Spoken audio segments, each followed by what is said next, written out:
Here you see the packed capacity house on this very, very chilly day.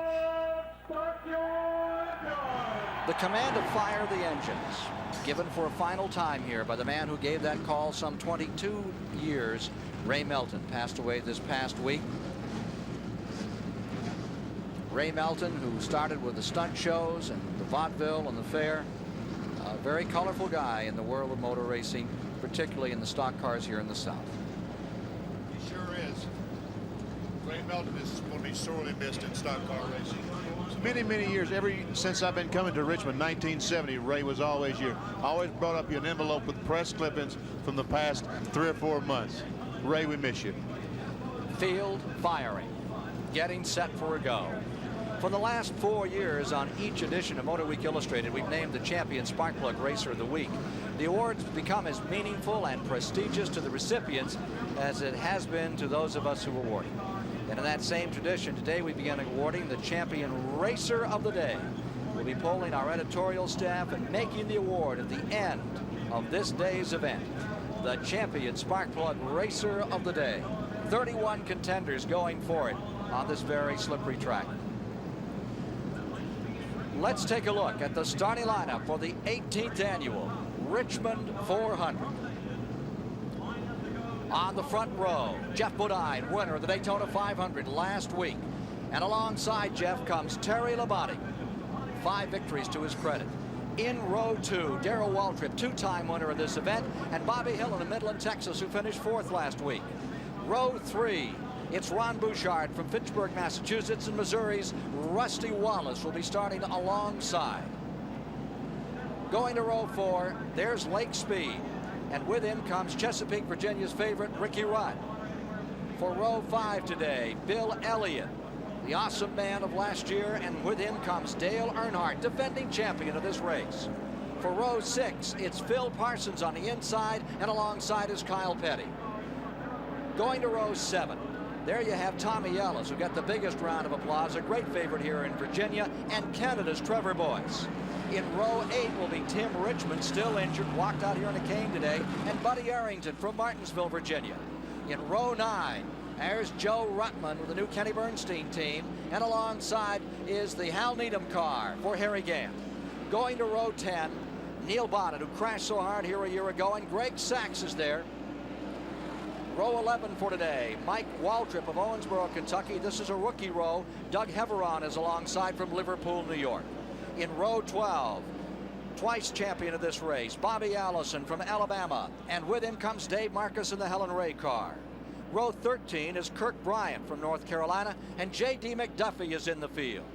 Row 14 is the 6-time winner, driving hurt today, Richard Petty, and the rookie, Davey Allison. Row 15 is last year's Rookie of the Year, Ken Schrader, and Jimmy Means from Alabama. And one provisional starter on today's field. In the 31st position, Eddie Virchwil takes over in car number 48, which had been scheduled for Ron Esau. If you people at home are trying to figure out how this starting lineup came being, here's how NASCAR determined the starting lineup. Positions 1 through 18 was determined by current Winston Cup standings. Position 19 and 20 was determined by 1985 race winners. Position 21 through 30 determined by receipt of entry blanks at NASCAR and how they signed in the racetrack, and started. Position 31 is a provisional starter. In the old days, they used to draw for positions, and this is the second time qualifying trials have been washed out at Richmond. The first time, 62, and Herman Bean drew the pole, only time in his career. And Herman, known back in those days as the Turtles, followed the pace car right down pit road at the start of the race, rejoined the race in the back of the field. But Ken, I'll guarantee you Geoff Bodine is not going to follow the pace car down pit road. That was a race that Rex White won after he had started in 20th. We're a lap away from a start, 2 laps away from a start. They're giving these cars an extra lap or 2 today just to warm the tires and the gearbox, the rear ends up, because it's cold out here. It's about 45, 50 degrees. These cars have been sitting there all morning. They're cold. There you see Harry Gant trying to get some warmth in those tires. Skating rink, and next to him is the Quaker State car, number 26. Skull Bandit, Harry Gant right there, and alongside comes Joe Ruttman. Boy, it was bad on Ruttman. He had the second fastest time in practice, one more lap, and then they did not get a chance to get out here and run. Slick, just plain slick, said Bill Elliott, who got sideways out here trying to qualify. He said, I have driven on ice. It wasn't that slick. Richard Petty said, all I wanted to do was bring the car back, and if I couldn't do that, I wanted to find some soft place to land. I scared myself out there. And Darrell Waltrip, about trying to qualify yesterday, said it was the stupidest thing NASCAR's ever done. It's the worst I've ever seen, trying to make a man qualify in the rain. Heck, you can't even see out there. A lot of controversy, and then they couldn't get the last 13 cars in, and so they came out and used this new system with the top 18 cars coming through points after race 1 at Daytona. Then the 2 winners from last year, that would be the Earnhardt car and Bonnet, and the rest were by postmark. Here we come, down for a start. Bodine, who was the quickest in practice unofficially, on the pole. Terry Labonte right beside it, ready for the start of the Richmond 400 live here on the Superstation. Field is away, skating down through turns 1 and 2. We can't overemphasize how tricky it is to get around this racetrack. Terry Labonte got a tremendous break, was able to get down on the inside. I talked to Terry this morning. He was very concerned about that. On the start, Bodine is first. Terry Labonte is in second. Bobby Hillin holds third. Rusty Wallace is in fourth. Big story on Wallace after last week at Daytona. Feels that he was taken out of $25,000 on that finish. Back straightaway in the 5th position is car number 11, Waltrip. And then comes Ron Bouchard in 6. Coming around to complete lap number 2. Bodine drawing away by 4 car lengths as he scoots into turn number 1. Bodine seems like he really has things going his way right now. Bobby Hillin back in 3rd spot's kind of holding up the train. If they can get by him, maybe they'll go up and give Bodine some running room. I don't think anybody wants to run hard right now. They want to get the tires warmed up. They want to wear off some of that material is put down on the pavements. They get a little better light later. They don't want to crash this early, that's for sure. Exactly right. The only people that are really concerned is Richard Petty. There we see Richard. He started way back, 27th. He needs to get by and up front as quick as he can. There he's passing Kirk Bryant down in turn 1. Richard Petty getting around. He's also pulled by Schrader in the number 43. Remember, he's driving hurt. Petty in car number 43 on the move. Closing up on Allison, who had a great start at Daytona. Bobby Allison just in front of Petty, trying to move in. Richard Petty slamming up through traffic as he comes along. They get about 110, 115 mile an hour in these 660-foot straightaways. 790 feet through the degree of turn. It's banked 12 degrees in the corners. Leader, there you see him, Bodine. Petty from 27th on the climb, now up to 20th. It looks to me like Terry Labonte has gained just a few car lengths. Terry Labonte's Oldsmobile on the move right now.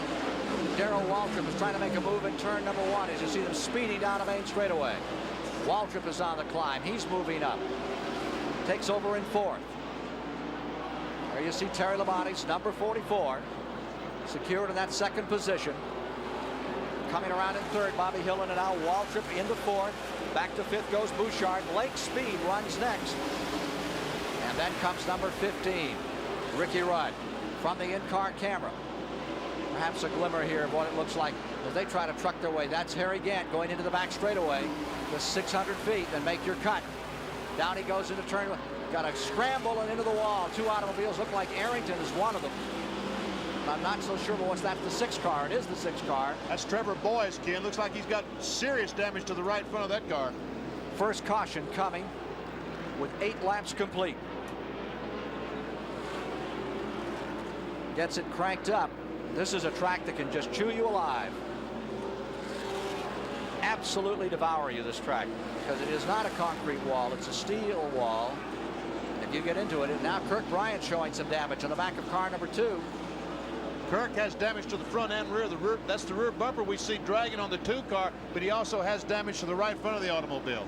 Rusty Wallace has fallen back. He started in 4th, fell to 13th as he got pinned on the outside, and the groove is not there.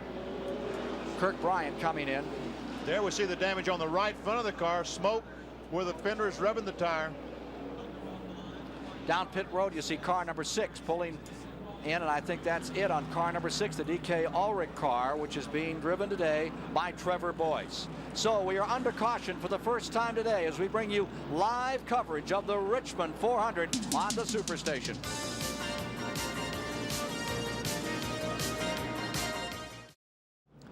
From the gravy at Daytona last week to the grits at Richmond, and there's some true grit. Trevor Boyce crew working hard to get him back in here today. We've gone from bikinis a week ago to mittens today. Temperature getting cold and a little friskier right now. It's warmer this morning than it is at this hour. Well, the wind has picked up, and with it, down goes the temperature. Trevor Boyce, I'm sure that the weather has something to do with the spin up in turn 1.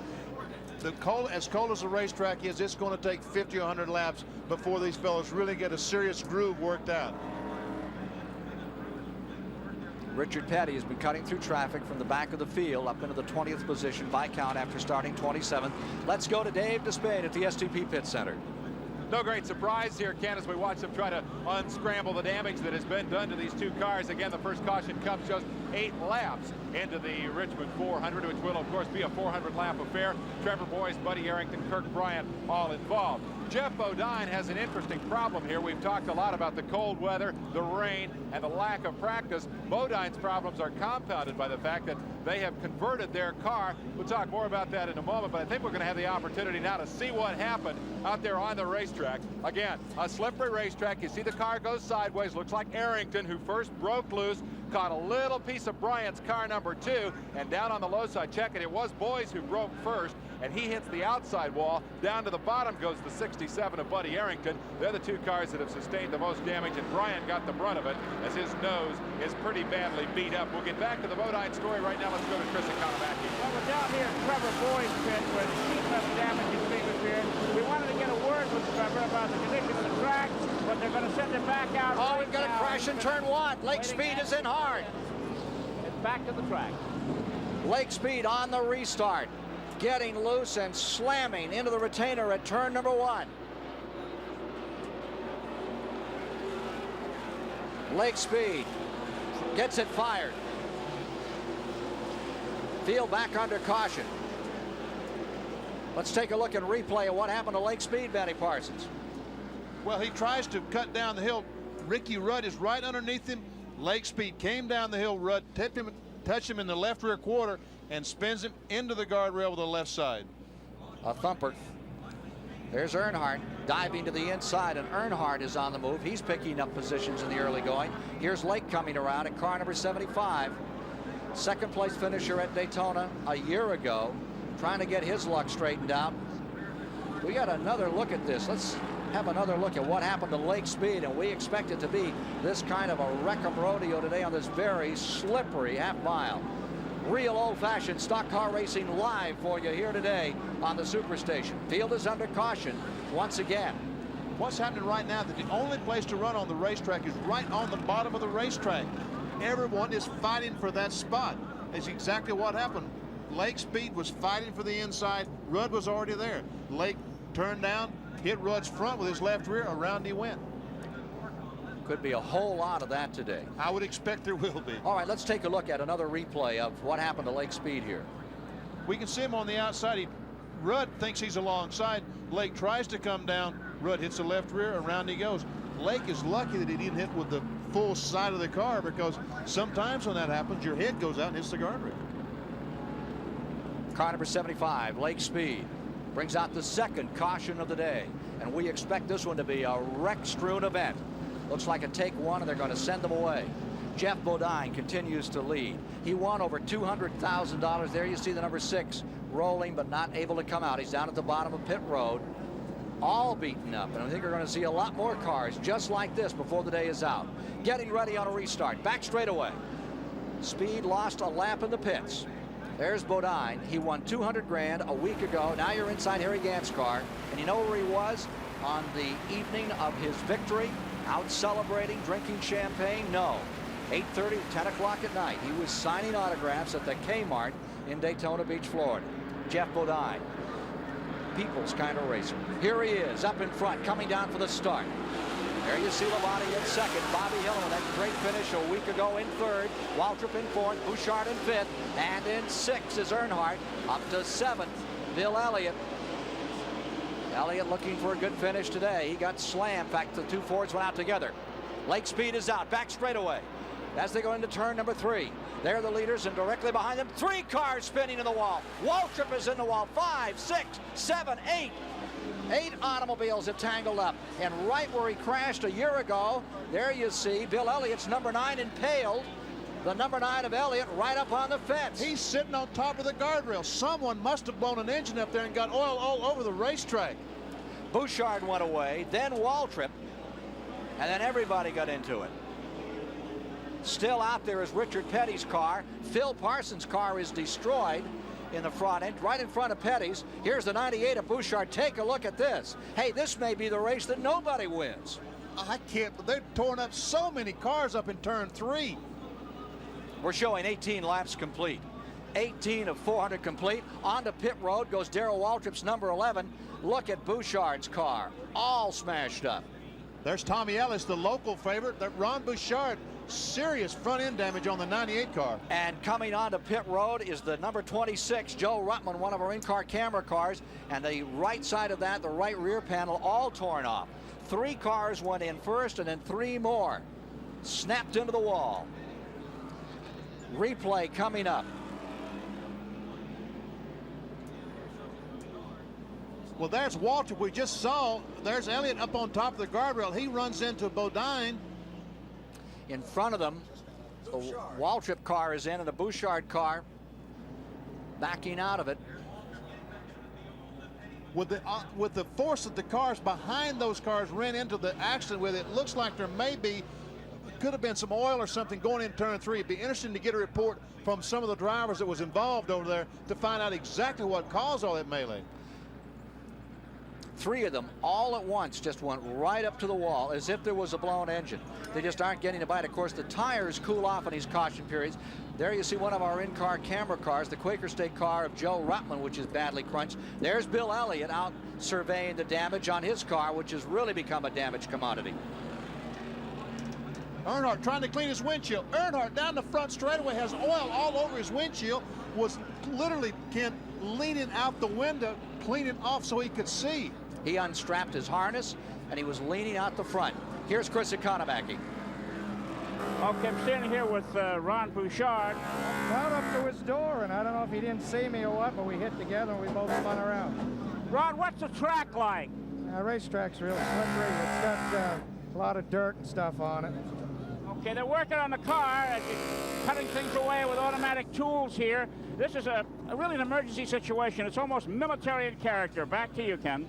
Well, there you can see he has the window net down, and Earnhardt continues to work on cleaning off the windshield of car number 3 and keep himself up in this thing. What happened, evidently, Earnhardt went through the mud, or someone went through the mud, threw dirt all over the windshield, so that's what he's trying to clean off, because evidently there's no oil out there. It's just got to be mud that's on the windshield of the 3 car. Now there's Harry Gantz, number 33, the Bandit, getting back into this thing another time, and right with him comes the Joe Ruttman car. Ooh, my. That's serious repair work on Bouchard. Earnhardt continues to work on the main straightaway, trying to get his windshield cleaned up. He's done a pretty good job, as you can see. It looked like he was sitting on top of the roof of that Wrangler car that time, cleaning the windshield. He's determined not to go in the pits and start at the rear of the field. He's going to start up front if it kills him. Number 5, Bodine stays first. Labonte is in second. And running third is Bobby Hillin out of Texas. And Earnhardt now finds himself in 4th with Neil Bonnet in 5th. And a discouraged Bill Elliott for the 2nd week in a row. The ravages of stock car racing have grabbed him and thrown him out of a race before he ever got a chance to find the flag. That's unfortunate and difficult for the man from Thunder Road. Everybody comes out of this unscathed, but the cars all scraped up after the 2nd major encounter with the wall today in our live coverage of the Richmond 400. Chevrolet is leading here at Richmond. Number 5, Jeff Bodine. Rick Hendrick Racing Stable looking to win it for the 2nd time, and look what's happened to the 1984 winner of this event. That is the Ricky Rudd car prepared by Bud Moore, and right behind it, your brother, Phil Parsons. His car took some terrible abuse out there. Looks like the front end of the car is almost not completely off. I did see Phil walking across the racetrack a moment ago, so I know he's okay. Well, the attrition is just building in a dramatic fashion. Greg Sachs' car is coming down pit road. The hood has been sawed off his automobile as he comes out. And it's already over for Ricky Rudd, who had just a remarkable comeback here 2 years ago. Recall he was involved in that terrible spill at Daytona in the Clash. And 14 days later, he ran down Darrell Waltrip and won. He will not win today. His car badly. If you look at the damage these cars have sustained, and we're 25 laps into this 400-lap event. That's the Ron Bouchard car. They must be trying to get back on the racetrack because Bouchard is still sitting inside the car. I think everyone anticipates a lot of this kind of thing today, and the consideration is if we can get back in there, we'll score some points because there may not be many around at the finish of this Richmond 400 live today here on the Superstation. What do you got? 10 cars out? No. We're going to look at that 10 car in just a moment. They were pushing Tommy Ellis' car. They're continuing to look at Darrell Waltrip's car. That was a Tommy Ellis, number 18, a local boy from Richmond, Virginia. They were pushing down pit road. Looks like it's all over the day for Tommy. Kirk Bryant's number 2. You saw him rejoining the field, replaced Rusty Wallace on that team this year. He just comes back out. He was early out of the Daytona 500 a week ago. A lot of folks say this is the real racing. After you go to Daytona and all that super slick, super trick, 200-mile-per-hour stuff, you get back here, and this is what it's all about. Waltrip coming out, and here you see Greg Sachs coming out, the winner of the Firecracker 400 last year. Ooh, looked like he almost got hit by the truck. Number 10, that is Greg Sachs, the Dyguard folks coming out. Has no front end on that car at all. The left fender, the hood, the right fender, all gone.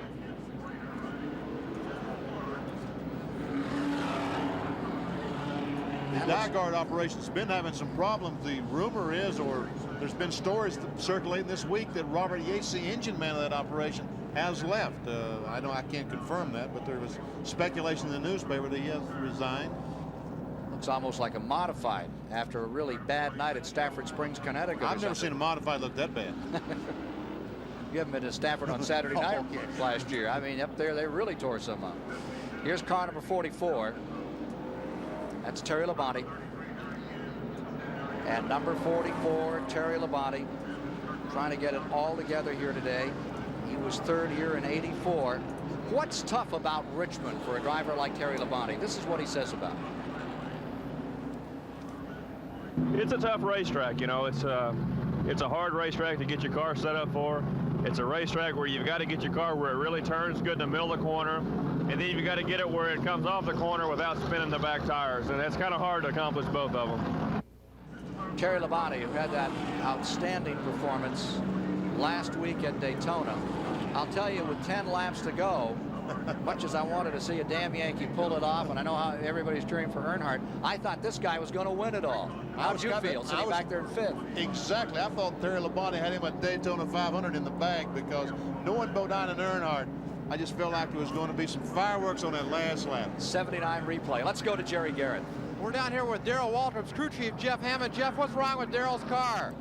Well, we bent the tie rod during the wreck, knocked the front end out of a line, did a little bit of sheet metal damage to it, but you know, basically what we can tell just looking at the car over, what feedback Darrell's giving us, I think we're going to get our lap back and get back in the race. Darrell say what caused the thing? Just get close racing over in turn 3 and 4, I reckon. Okay. You can see just how narrow it is right here as they come down. This is the main straightaway, and you either bowl a perfect strike or you're in the gutter on this racetrack. Jeff Hammond said it was good, close racing. It was close racing. I don't think anybody over there is going to agree it was good. Hey, you know, you could have come out here, Parsons, and you could have started in 5th position based on points a week ago. Here you are. Wouldn't you have a lot more fun out there? Ricochet romance like it is? I think I'm in the safest place in the ballpark, high up above this thing, looking down on these fellas. There's number 11. That's Waltrip. Now a lap down after that altercation. There's some of the attrition, some of the cars out of the race. Trevor Boyce, Bill Elliott now being reported as KO'd early in the going. Ron Bouchard in big trouble, and Phil Parsons. We see them still working on car number 98, and I think they're making every opportunity out here to get him back in. Ricky Rudd is not showing up there, the 15 car, and looking by the looks of that car on the record a moment ago, I would be surprised if he gets back in the race. It'll be very tough for him. Tough one for his car owner as well. Here's Chris Economack.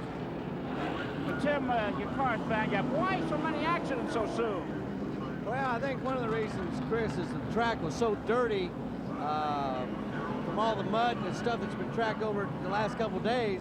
That and maybe a little too much aggression by a few people. I just happened to be in the wrong place at the wrong time, and I was a victim. But what triggered that all? I couldn't see it. You know, I was tucked up under the 27 car, and he raised his hand like something's happening. I slowed up and hit the brakes to lock. The brakes locked up and took the car up with all the other crashees, I guess you would call them. So it's just a victim. Okay, let's take a look at the damage in the front of the car here. What's being worked on? The mechanics are fixing the front end here and so forth. Let's take a look at the damage here at the front end of the number 25 car, Tim Richmond. It's up on jacks, and by bringing the car behind the wall, more people can work on it than would be allowed to work on the car while it was outside the pit wall. Yes, Tim? The big thing that happened, Chris, was when the impact wasn't that bad, but the way it took it, I had the wheels cocked, and part of the steering mechanism broke. The worst thing happened was somewhere under the hood, it knocked an oil line off the motor, and the motor actually ran for a minute without with oil pressure. How much oil did you spill on the track? I don't know. I thought it was the tires rubbing as I went down the front straightaway, but it was actually an oil line blowing oil on the headers and on the ground, so that's what all that smoke was about. Okay, back topside. 30 laps are now complete, and our live coverage here on the Superstation of old-fashioned rock and roll stock car racing on the Richmond Fairgrounds half mile. And we'll have more coverage after these messages. Geoff Bodine out in front, Labonte in second.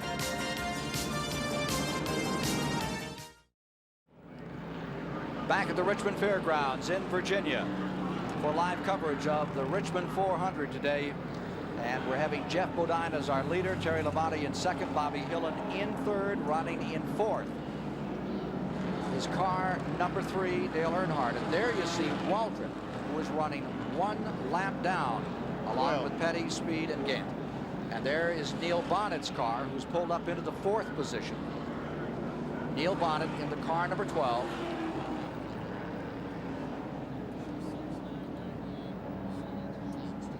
Car number 11, the Waltrip car, a lap down. Is it terminal to lose a lap here, Darrell? Well, it's not as bad as a super speedway. You get a lot of opportunities on a short track to get a lap back because there are a lot more cautions. And if your car is running well and you got a lap down and you could get enough cautions where you had the opportunity. I have even driven up laps here where the car was just fast and I could drive around the field and make up a lap that way. I'd rather be a lap down here or get a lap down here than I had at Daytona. It's much tougher at Daytona. Light is off on the pace car. They'll resume racing at lap 35. Waltrip dives down to the inside. He's going to pull up alongside Bodine for the start. Comes up onto the 95. Davey Allison scooting up to find the leaders. With him comes Lake Speed. Mike Waltrip, Darrell's younger brother, just coming out on the track. And we're set for a start. Tremendous advantage that Darrell Waltrip has under NASCAR rules. Cars that are 1 lap down can pull on the left side of the fast cars. The leaders can pull up right alongside of them. Well, that lets a fast car like Darrell Waltrip 1 lap down can pull up. He has an excellent opportunity to get his lap back right now. When he falls back as they come to the line, Bodine just jumped out in front. And Labonte comes around. It looks like there's some handling problems on Waltrip's number 11. Darrell Waltrip all day has not been getting a good start. I don't know if the car isn't shifting well, exactly what the problem is. The front 4 cars jump off by themselves. Down to the inside, Earnhardt nails Hillin, gets him sideways, and he pulls up into third. Terry Labonte is in second. Bodine is in first. Back goes car number 8, Hillin. He falls back to fourth. And further back in the field, Bobby Allison's making a move underneath Neil Bonnet to take over in fifth.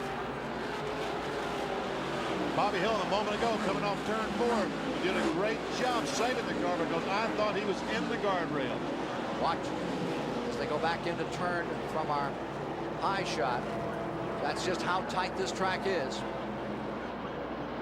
And here comes Earnhardt looking on the inside. He slams it down to the bottom, and Earnhardt pulls up another spot. He didn't put a fender on car number 44 as he went through that time. We can see the windshield coming off turn 4 on the 3 car, Dale Earnhardt's automobile, and we can see just how far he had leaned over and cleaned that windshield. Third spot belonging to Terry Labonte. Got a real smoker in the back of the field. That's Trevor Boyce slowing down. Looks like he's got some metal dragging or a wheel that's seizing up on him. Car number 6. Trevor Boyce coming in. That's it for Trevor. Some more work. He may get back out there. Meanwhile, Terry Labonte is getting high and moving up his car number 8. That was 95. The Davey Allison car spun down in turn 1, but no caution flag. He was able to get the car right in, keep on going, and no caution flag. Davey Allison, rookie driver. Meanwhile, up in front, car number 5. There you see Bodine, and here comes Earnhardt. This looks like a replay of the action on the 2.5-mile track a week ago. Dale Earnhardt is really coming. I'll tell you what, early on, that is certainly a candidate for Racer of the Day. He started, what, 10th, 11th? He started 10th spot, already in 2nd place. Bobby Hillin stays right up there, too, in 3rd spot. Good run for him. Labonte in 4th. Waltrip's car seems to have settled in for the moment. Bonnet has backed down the pace a little. He let Bobby Allison pull by. Dale Earnhardt creeping up on Bodine. Just about 3 car lengths separate them right now. Working lap 43.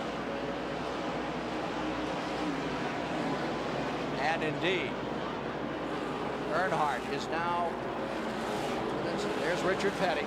Back on the racetrack. Again, I wouldn't be one bit surprised if there was a substitute driver in the 43. We'll have to find out about that, but I doubt as much pain as Richard Petty is in today that he would continue on. He came out with his arm wrapped up when he was introduced today. Looked like the Hall of Lane. Tim Richmond came out on a cane today. It's the 43 down in the bottom. Meanwhile, up in front, car number 5 stays up in front. The 43 car just went underneath the number 23, young Mike Waldron. And you may be right, they may have changed some drivers around him. Now watch number 11 trying to get a lap back on the 44. Remember that 44 is running in the 4th position. Let's see if Waltrip's found the handle here at all. He's alongside going in turn 1, but down the hill comes Terry Labonte. I don't think Darrell's going to force the issue this early on because he can't afford to get another lap or 2 down. If he does, chances of victory is going to go right out the window. Slowest pace after that lengthy caution early in the going. Waltrip looks inside. 44, Terry Labonte just squares it off and stays right there. Meanwhile, up in front, car number 3. Dale Earnhardt is continuing his effort to close in. Now, Waltrip's taking another stab here, but not finding the mark. Waltrip the 11, he knows he needs to get by the 44. He keeps trying everything he can. Terry Labonte, car 44, is having none of it. Oh, Earnhardt's right on the back bumper. Earnhardt in the 3 car, right on the back bumper of the leader, Bodine. Kirk Bryant directly in front of them in the number 2. Out of turn number 2, there's Earnhardt taking the shot on the inside, and Kirk Bryant's there. Bodine using the lap car. They go back into 3. Boy, he certainly used the proverbial pick that time. Kirk Bryant was the pick. Bodine used him beautifully. Leaders by and into turn 1. That's Mike Waltrip, the car right in front of him. A rookie in this race. Whoa. Oh, Earnhardt in the grass. Lap car in front. He's got to wait again. Great struggle for first place. 50 laps complete this time by. This was the story, Ken, throughout Daytona Speed Week, and now it's the story here again in Richmond. These 2 guys look like they're set to brawl all through the 1986 season. reports of bad blood between these two drivers. Bodine and Earnhardt swapped sheet metal, banged fenders down there at 200 miles an hour last week, and you know Earnhardt wants by. We saw Earnhardt in this race a year ago bulldoze his way past Tim Richmond, knock Geoff Bodine out of the way, and go on and win the race. I guarantee you're going to see fireworks from number 5 and number 3. Those two guys are the dominant story in stock car racing right now, and they're inches apart on the backstretch. They were the dominant story in this race a year ago, but it was switched around. Remember, Earnhardt won it, and Bodine was in second, and here they come. Crowd's up and excited about this one. Packed house, cold day, sun is out once again. Petty's number 43 back on pit road. But right now, the story's right here. Back into the dirt on the inside. Earnhardt gets it sideways coming off the second corner. Car 3, Dale Earnhardt, is completely sideways off turn. He wants by. So they don't get more than 100 miles an hour in a straightaway, a little over that. And for these two guys, that's out for a walk. Around 1 and 2. Working lap 54. Earnhardt settling in there for a moment. Chevrolet's 1 and 2. As you mentioned, this deja vu of last week, Daytona Beach, almost all day. Geoff Bodine or Dale Earnhardt, the 5 or the 3, leading the event at Daytona. Remember Rockingham, that sportsman race? I mean, Earnhardt just drove right up underneath him and lifted him over and went by to win that one. And last week it was the other way around some. Wherever you go, these two make a story. Bodine in first, Earnhardt in second. Two very capable, very physical drivers, and when they get to a short track like this, they'll really put on a show. Now let's see what Earnhardt will do in turn 2. He keeps trying underneath coming off turn 2, but Bodine will not give him the room. The 5 car takes away that low groove. He's determined not to let the 3 car, Dale Earnhardt, by on the inside. Out of 4.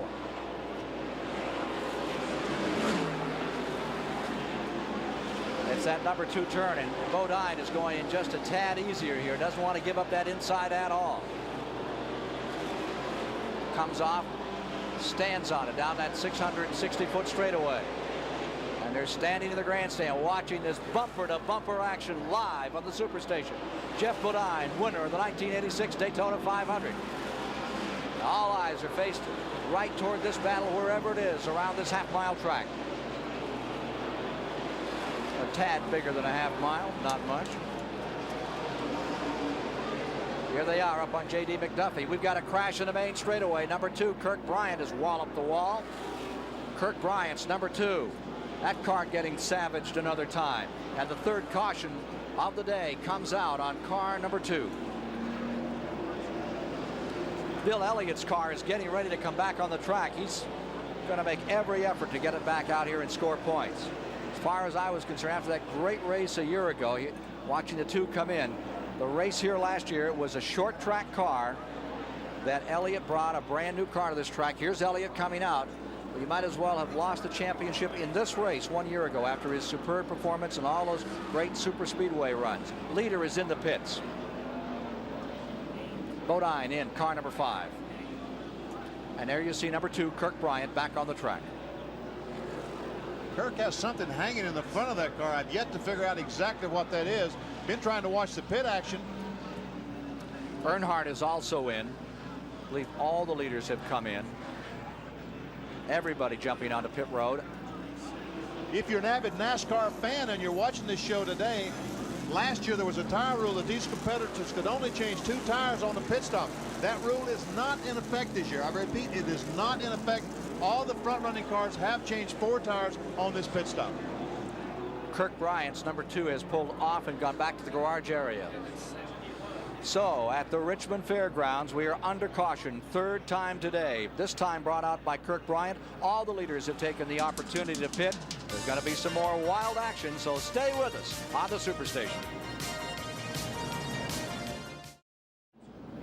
Back at the STP Pit Communication Center, Richmond Fairgrounds Speedway for a demo derby on a Sunday afternoon. The yellow has scrambled up the running order a little bit, but Bodine thus far with Earnhardt are the dominant stories here. The media at this event will select the hard luck driver of the day. The reporters who come to the race will vote. and pick the driver who has had the toughest afternoon at Richmond. How they're going to pick, I don't know, given what we've seen so far. But Bill Elliott, Phil Parsons, and Ricky Rudd certainly all qualify as candidates. Elliott smashing up a car here for the second year in a row. Ricky Rudd, a former winner of this race and the hometown favorite, demolishing his number 15. Phil Parsons, who had such a fine run down at Daytona, out of the event with a destroyed car and nominated on a second account for tough luck because he's Benny's brother.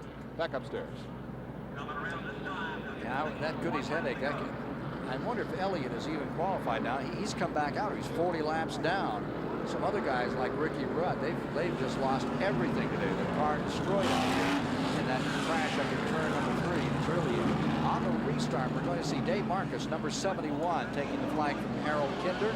And in second spot, Jimmy Means, who's come all the way from 30th. The runner from down Alabama way, number 52, Means, will be in second position on the restart.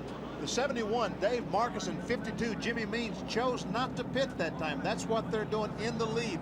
And what a great opportunity for Darrell Waltrip to get one of his laps back, because his main competitors, Dale Earnhardt, Neil Bonnet, Jeff Bodine, Bobby Hillin, they're way back behind them. Let's take a look at what happened to Harry Gant's car out here as we get ready on a restart. There was the skirmish. He's waving to the people behind him and telling them to back off. Ooh, did he take a wrap there? And then he's faced the other way, and there's Ricky Rudd right behind him. All right, that was from inside the Skull Bandit car. Green flag is out. 64 laps complete. The leader is car number 71, Dave Marcus. Marcus out in front in car number 71, the Helen Ray car. Waltrip trying to stay underneath him and stay in the lap. Darrell Waltrip gets by. Lake Speed trying to come along with Darrell. Lake Speed putting a little move on, keeping Marcus out there. Marcus won a rain-shortened event on this track. He's won this event in 76 and 82, the number 71. Now running in front, Waltrip getting his lap back, and Lake Speed making up a lap in the number 75 car. Second place remains with the Jimmy Means, number 52.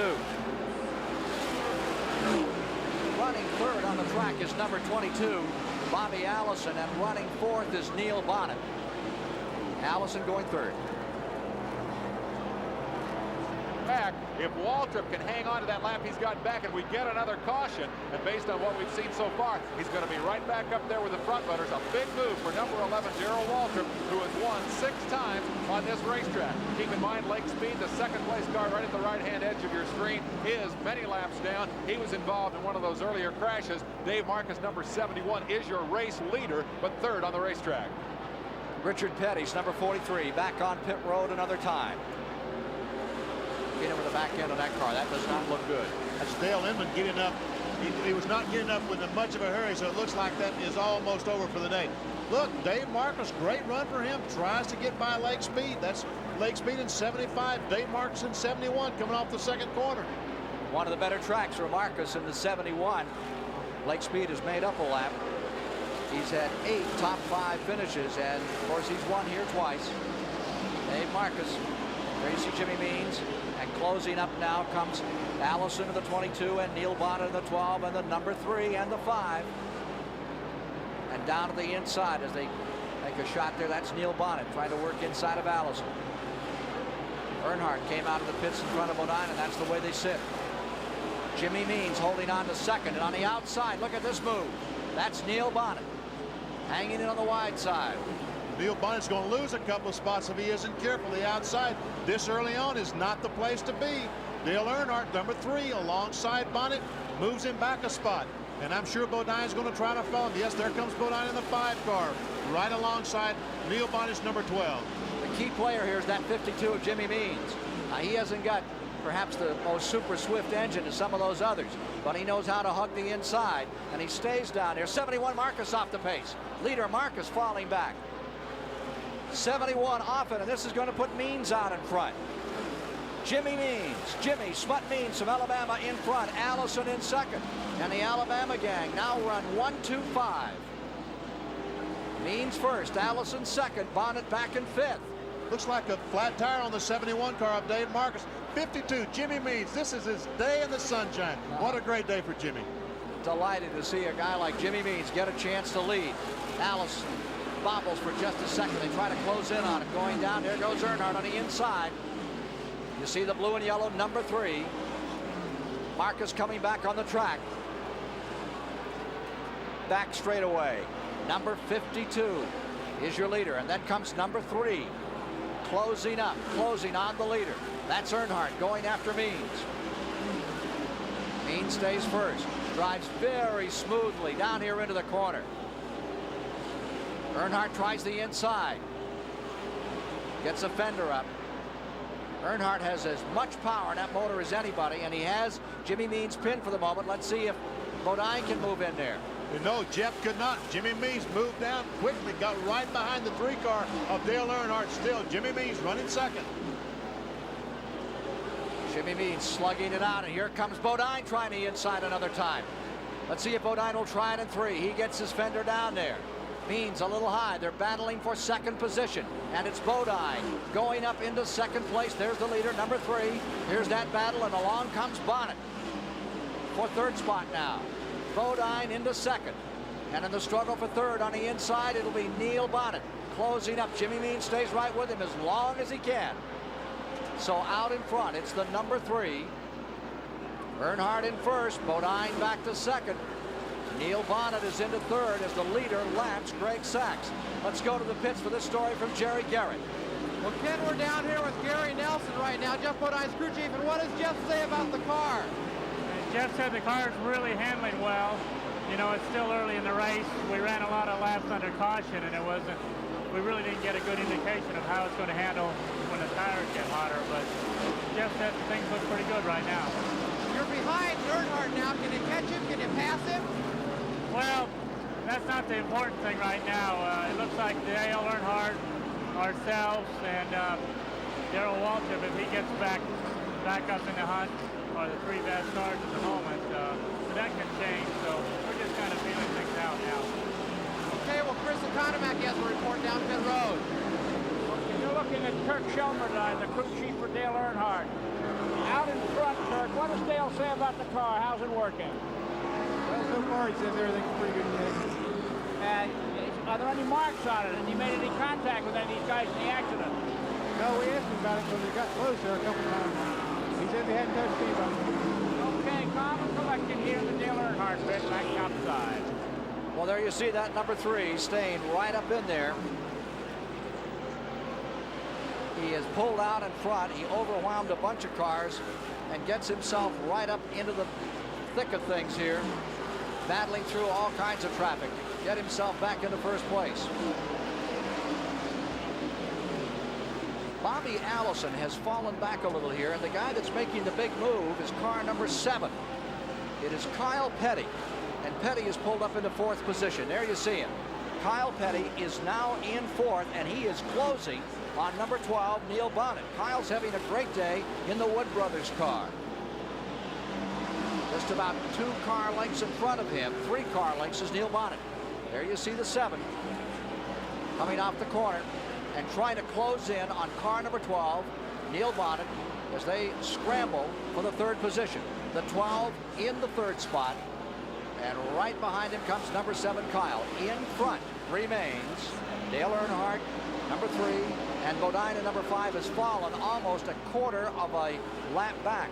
Earnhardt, when he gets clear sailing, he's just pulled away, Benny. Dale Earnhardt looks awesome today. He looks like there's no way in the world anybody on the racetrack can beat him.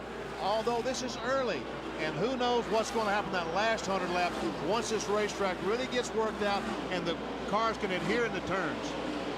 Last 100, ask about the last 3 as far as Dale Earnhardt's concerned. What a struggle he had last week. I think that if Jeff Bodine had slowed down to 150 mile an hour average, Dale Earnhardt would have stayed in second to that last lap. He really planned to win that race. It was just too bad that he had that fuel problem, because that was building to as great a finish as maybe 76 or 79. And I don't mean to say you got to have a wreck, but I just thought that was going to be a tremendous finish between these 2 young guys that just love to get out and race hard. They're racers. They are very, very much racers, and it was going to be a great finish. Again, Elliott is 40 laps down. Bill Elliott is back out 40 laps down. There you see Earnhardt using up all the racetrack now. Bill Elliott's pit crew not getting very excited because there isn't too much to get excited about. Dale Earnhardt down the front straightaway with ease by himself. He's willing to use that car up because he thinks he has so much under him. He's the perfect Junior Johnson kind of driver. Go to the front. Terry Labonte with a flat tire coming down pit road. Number 44, Labonte, is in. As we watch Earnhardt whistling by, there's Terry Labonte's car. Right front tire completely flat. Here's Jerry Garrett. Well, Ken, it looks like a flat right front tire on Terry. He got real high going into turn 1 last time. He got up in the dirt there, the debris, and cut that tire down. That seems to be the only adjustment they're making on this car right now. They're concerned about the left front. The right front, excuse me. Getting back out now. Lost about a lap. 18.5 seconds, and he was back on the track. Bouchard getting overlapped by number 3. Earnhardt looks like he wants to make a rout of Richmond. Here he is moving around car number 64. And remember that they changed the drivers on 64. Doug Heveron is in there today. Pancho Carter with a 64 car a week ago. You know, as fast as Dale Earnhardt is running, and he has just simply driven away from the Jeff Bodine automobile, Darrell Waltrip is maintaining the distance between he and Dale Earnhardt. So Waltrip, if he can just get a caution flag right now, good race car, excellent opportunity to win today.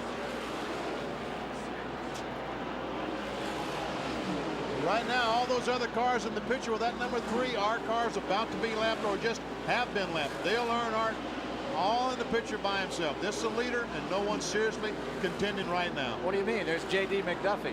Well, J.D.'s out there. Rumple Furniture, number 70. One of my favorites. J.D.'s run a lot of years.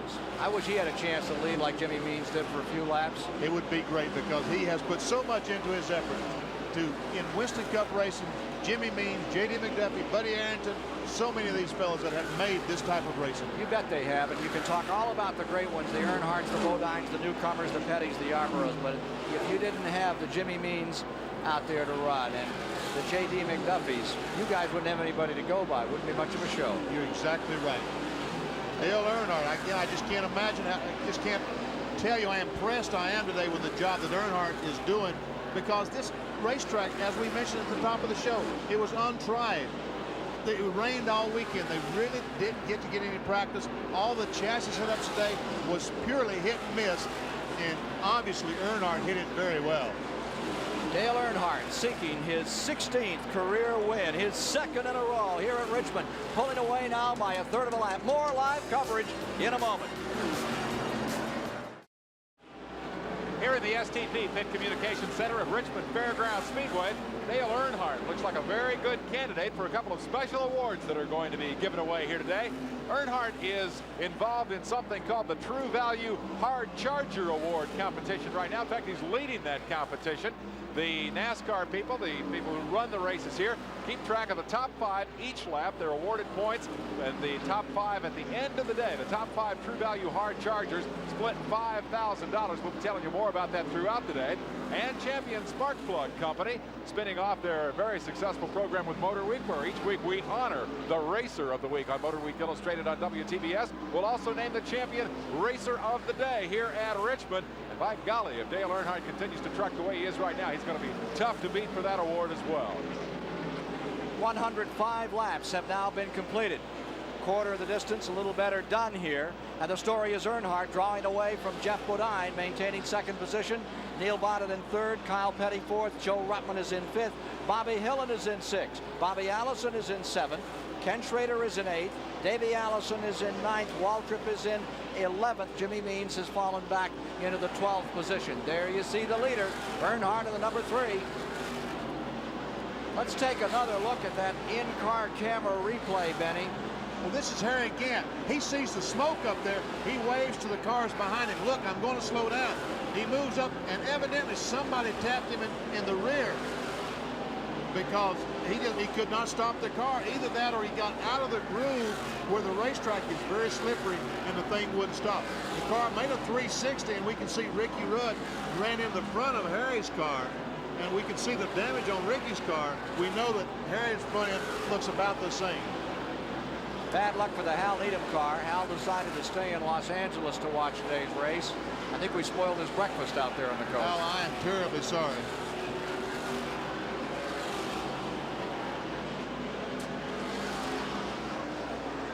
.108 complete.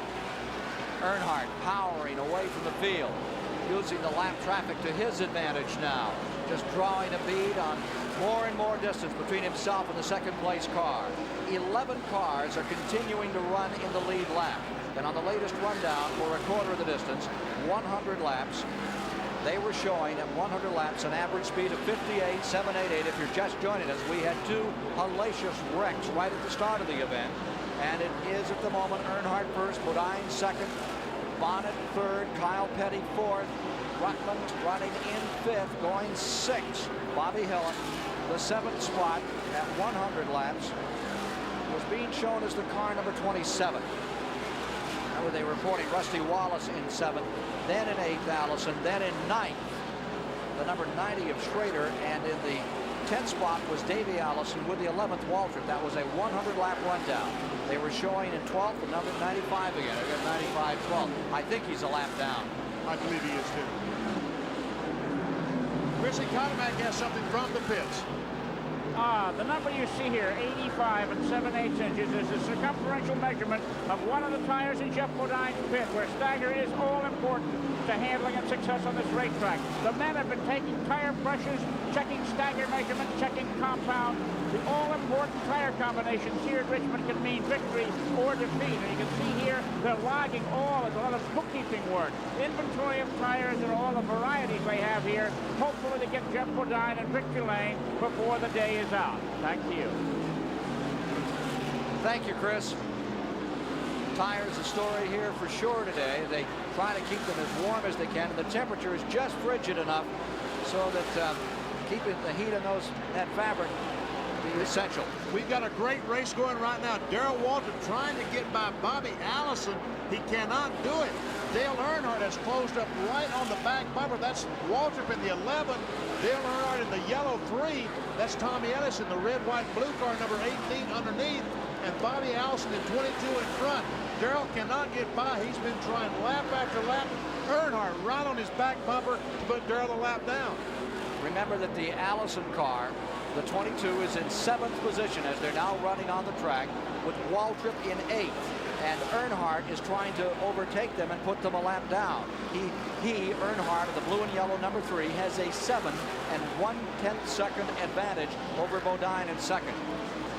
And Dale Earnhardt, once he gets up to this duo of Bobby Allison and Darrell Waltrip, he can't afford to sit back there, because if he does, Geoff Bodine in car 5 will catch him. So this is going to be interesting the next few laps. Well, after a sputtery start, we've got down to some real racing. The race has fallen into a groove. And right now, the battle is back here. 22, Bobby Allison, who looked like he really had it hitched up and then was out early at Daytona last week at Buick. And there goes Waltrip, and there you see Bodine. Trevor Boyce right in front of them, the number 6 being overlapped another time, many laps down. Important for those guys to try and keep scoring points. And owner points come into play here. They've changed the owner point system, 9, 6, 4, 3, 2, 1, like in Formula One Grand Prix. For manufacturers' points, that is, this year. And the manufacturers' points count for these car owners as well. They really want to score well and be able to get the parts they need the following year. As we watch Dale Earnhardt try to do something here with the number 22 of Bobby Allison and the number 11 of Darrell Waltrip, it's interesting to note the pit stop strategy here. We've had enough yellows today that nobody has had to make much in the way of green flag stops. Earnhardt's people told us just a moment ago as we work lap 120 and Waltrip tries the inside on Allison. Earnhardt will have to stop at lap 210 to 220. So they're about 90 laps away from a planned fuel stop if we stay green. We ask them if they're happy with the way things are going. They say we're just where we want to be. And obviously, if he can put Waltrip another lap behind, Earnhardt is going to be even better yet. Waltrip trying to work lower than Allison, and he's been fortunate. This time, Allison really stays low. Bodine is closed up to 5 3/10 seconds behind number 3, the blue and yellow car. And notice that Earnhardt is being very careful here. as he tries to lap the 7th and 8th place cars, 22 and 11. And again, you see Waltrip down the inside. But he knows that Bobby Allison has probably more races on a short track than anyone here. And when you start to go inside Bobby Allison, you really want to plan carefully. Well, they know, Bobby Allison knows if Darrell Waltrip manages to get alongside of him and pass him, Dale Earnhardt is going to go right with it, and that's going to put him a lap down. Earnhardt on the outside of Waltrip. Can he make the pass? I don't know. I don't think so. Allison has used up a whole lot of racetrack each way. Smart driving by Bobby Allison. Fans love it. Look at Earnhardt looking this over. Here they come. Gets the nose of that Chevy Monte Carlo SS down beside that Buick. No, he does not. And there you see the nose of the blue and yellow number 3. Earnhardt, the leader. And closing ground all the time. Geoff Bodine, second place man, as Earnhardt had this tremendous run going on this half-mile track. He takes on the aspects of roller derby in here as he tries to move around these two guys. It's live today on the Superstation. Ah, look at those people cheering. Some of them cheering, keep that Waltrip back there. Some of them cheering, come on, Darrell. And other one saying, Earnhardt, why don't you pass them both? And meanwhile, while all this, Darrell Waltrip almost spins. He had it sideways. That's all Earnhardt needed. Now he has to deal with one of the Masters, Allison. Here comes number 11 back, and he nails it. He put a fender on it, put a bumper on it. I didn't see what happened up in turn 2, but I know right now what happened. Earnhardt put a little bit of chrome worn on Darrell Waltrip. Darrell didn't like it. He told Earnhardt he didn't like it by that little tap coming off turn 4. Just a little kiss, just enough to turn him sideways. Let's watch it here because this could be action. Oh, I thought I saw something flying out. Evidently, Dale Earnhardt at 3 ran over something because they kicked something up out of the groove, but obviously it wasn't something off his car. That's the one thing that Earnhardt didn't need, was to get into any kind of a confrontation with the 7th and 8th place cars as Bodine continues to close ground. Dale Earnhardt, what kind of tactics do you need to win here? It's going to take a combination of handling good, running good, and using your head, and using the throttle real well. And the track up here gets a little slick. You're going to have to, use your head and use the throttle a lot. Not get too anxious and make the car get too loose. It's just a combination of working with the car all day. There's Earnhardt shooting the gap. He goes through, and Waltrip goes through. Waltrip moves to 7th. Allison falls to 8th. And apparently the fender, the right front, is a little ding on car number 3 from that confrontation with car number 11. I thought I saw some smoke off the right front of that car coming off turn 4. Dale Earnhardt can't afford that. We can see just a little bit of smoke. He can't afford to sit out there too long and let that right front tire blow. Because if you watch last year's Richmond 400, you saw what happened when Neil Blahnik blew a right front coming off turn 2. Right through the fence. He impaled that Chevrolet Monte Carlo and then went through it. Now there's number 3, and the question is, will they bring him in? I think we need to get in the number 3 pits and see what the plan is on the Richard Childress car. You can see that fender now. It's rubbing that. And there's some smoke coming off that. That's not conducive to a happy day. Earnhardt in the number 3. Bodine in the number 5. We're checking interval 1 to 2 here. Bodine willing to just wait. He doesn't seem anxious to come up through to do any fighting right now, as we have 132 laps complete. The interval is 2 8/10 of a second between first and second, with Rutman in third, Bonnet in fourth, Kyle Petty in fifth, Bobby Hillin in sixth. Rusty Wallace is in 7th. Briefly, they had him a lap down. That's not true. And remember, that's what happened to Wallace last week. They had him a lap up, a lap down. They now have him in that lead lap. They spent about 15 minutes at Daytona trying to make that accurate. Rusty Wallace says it was not accurate, and he's still really hot about it. He said it cost him $25. $25,000. Yeah. A lot different than $25. $25,000. I don't have any comment since I was a benefactor for about $10,000 of that. I will not have a comment.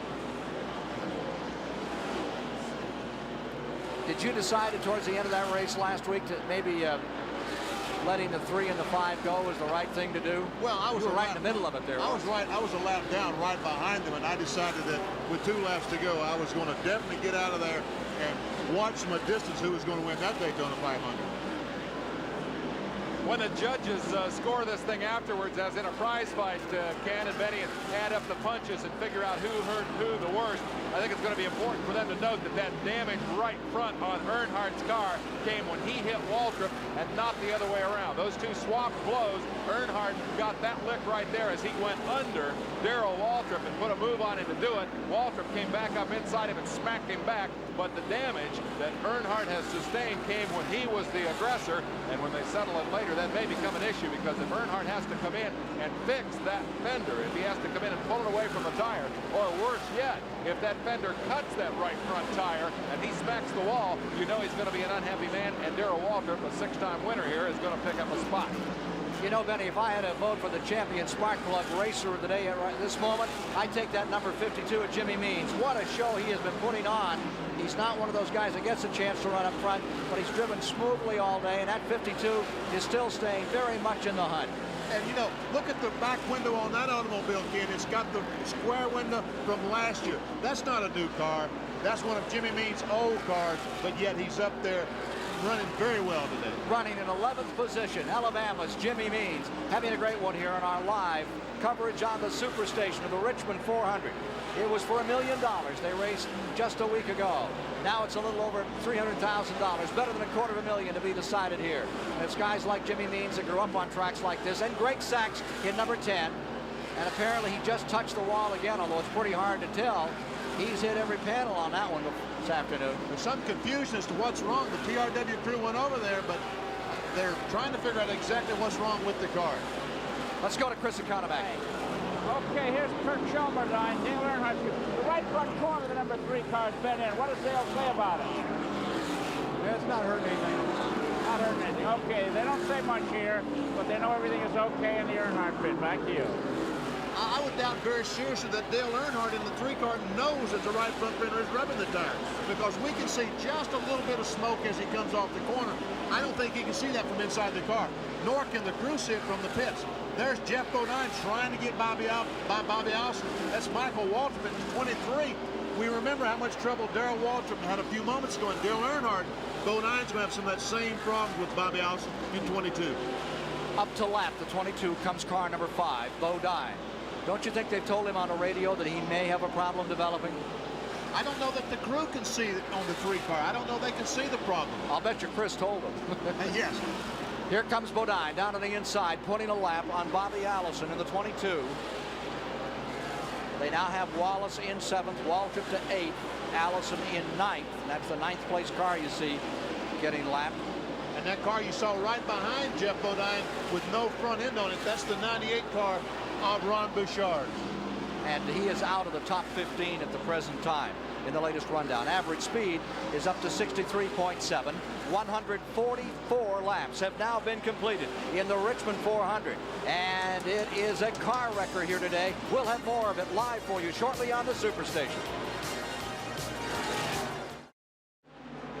As the scramble for positions continues here in the Richmond 400, the value of those positions up front is increased in this race and all Winston Cup races by the True Value Hardware Hard Charger Award. The top 5 cars each lap score points, 5 for the leader, 4 for second, 3 for third, and so on back.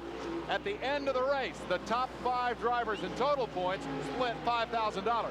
At this juncture in the race, Jeff Bodine is still leading. We have a crash in turn 2. It is number 2, Kirk Bryant, and number 25 is also involved. That is the Tim Richmond car that has crashed as well. Richmond's car is right. They both spun. They both took the wall. There you see Tim Richmond driving away from it. And the number 2 car trying to get righted and come around. Under caution.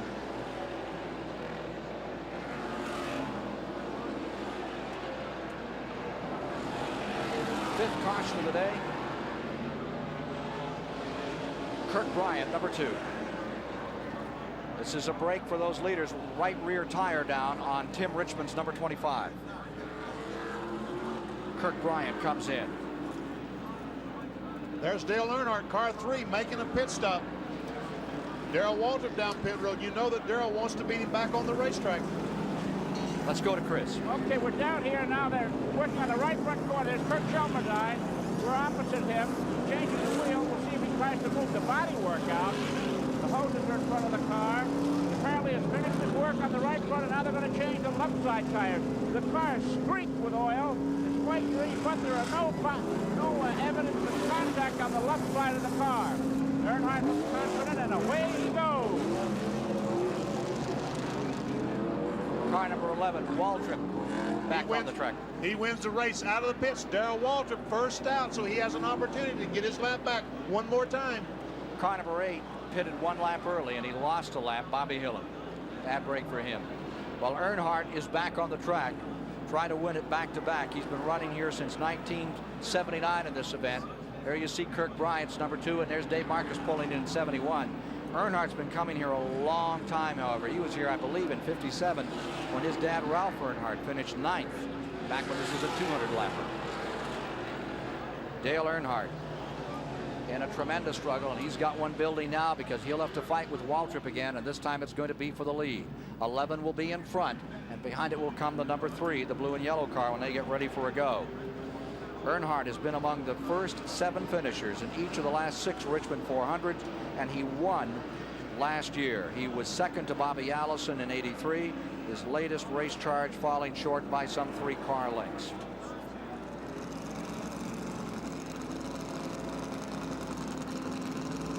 Bill Elliott's car is still on the jack stand. Evidently has more problems on that Coors Mellon Ford than it's not just a normal pit stop. I don't know what the problem is. They bring the number 11 by, and they send him back a little. 154. There you see the 3 coming up. Must be he's on the tail end of the lead lap. You believe that, Benny?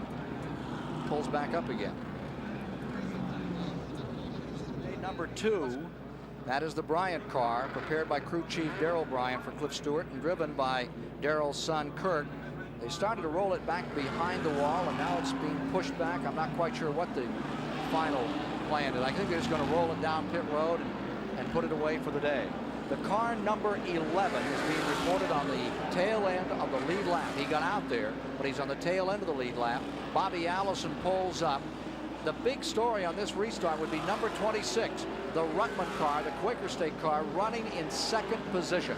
What a great run, because, you know, we can look at his car on the right side. It has no right side practically. He was in that accident up there in turn 3. He's fought his way back. He's in 2nd spot.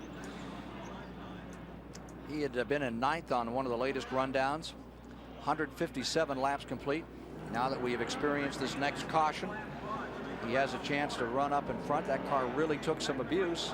He stayed with it and stayed on it. He had a terrible crash last week, and then Harry Gant literally ran over it with the Skoal car. Here they are, ready on a restart.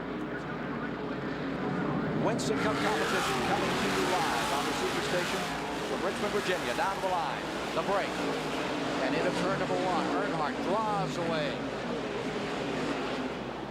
There you see Waltrip, who has now been put a lap down to that leader.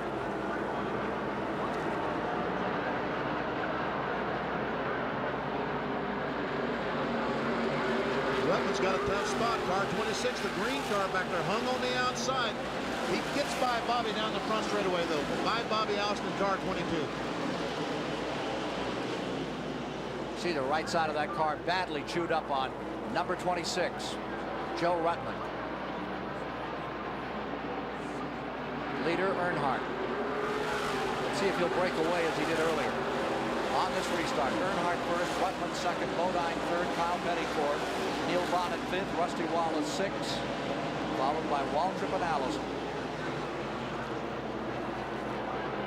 6 cars running in the lead lap. Darrell Waltrip right now 1 lap down. So you have to drive a little on the heavy side. Do you have to really get dirty to get ahead out here, Darrell? You certainly can't be courteous. On a super speedway at 200 mile an hour, you let up a little bit and let a guy back in line. You go down in a corner and you feel the car sliding up a little bit and you let out because you don't want to take a chance on running into somebody. You throw all those things aside when you get here. You go in low, you go in hard. If you bump a guy, hey, you bump a guy. If a guy cuts you off, you bump him a little bit, and you get by him, he bumps you back, and it's just a totally different driving style, a totally different kind of racing, and it's a very fine line between winning and losing on the short track. Darrell, it's time to start bumping. If you're going to get that lap back, the time has come. I thought he just did. Waltrip in the 11, Earnhardt in the 3. Waltrip running a lap down in 6, trying to get the lap back right here. Waltrip's car 11 looks a little bit better right now than it did a few laps ago. Evidently, Jeff Hammond, Junior Johnson's crew, has made some adjustments on that last pit stop because Darrell looked pretty good. There's Kyle Petty, car 7, Neil Bonney, car 12. Battle for 4th. Battle for 4th continually all day. These two cars have been battling. Kyle Petty having a very good day. He stays up in that lead lap. Neil Bonnet right there in 5th. Bobby Hillin is pitted car number 8 another time. Hillin is on pit road. That is a good scramble. There you see the Hillin car. Bobby Hillin has a problem. The car is extremely loose. He felt like he had a flat tire and didn't know which one it was. And I think the crew's a little confused as to what the problem is. There with Darrell Waltrip, car 11, pressuring Dale Earnhardt and Joe Ruttman right behind them. Nobody is getting a chance to build up anything here. You'd think that Earnhardt, after that tremendous, he built a third of a lap at one time. He's not getting that opportunity this time around. 167 laps complete. Back again with Kyle Petty, and there is Neil Bonnet just saying hello. He is glued to the rear bumper of Kyle Petty's 711 Ford. Scramble for 4th. Bodine getting up underneath. Jeff Bodine is moving in for a second position run as he gets beneath Joe Ruttman. And Neil Bonnet in car 12 got by Kyle Petty's number 7 car. Let's go to Jerry Garrett. Well, Ken and Benny, in response to your question about Jeff Hammond's adjustment on that last Darrell Waltrip pit stop, Jeff says they did adjust the car. It's still bent on the left front wheel there, but they've compensated for it now. Jeff says it's as fast as any car on the track. Bobby Allison and Lake Speed had a little mix-up coming off turn 4. Both of them got the car righted back. That was a great run. Darrell Waltrip trying desperately to get his lap back. That's not for the lead race fans. That is Darrell Waltrip. His second spot is in about 6th spot right now, a lap down to the 3-car Dale Earnhardt. 22 and 75 still. You can see Lake Speed wiggling a little loose as he comes out. Bobby Allison in the 22 car in the 7th spot. Lake Speed is running some positions back, not in the top 15 at the present time.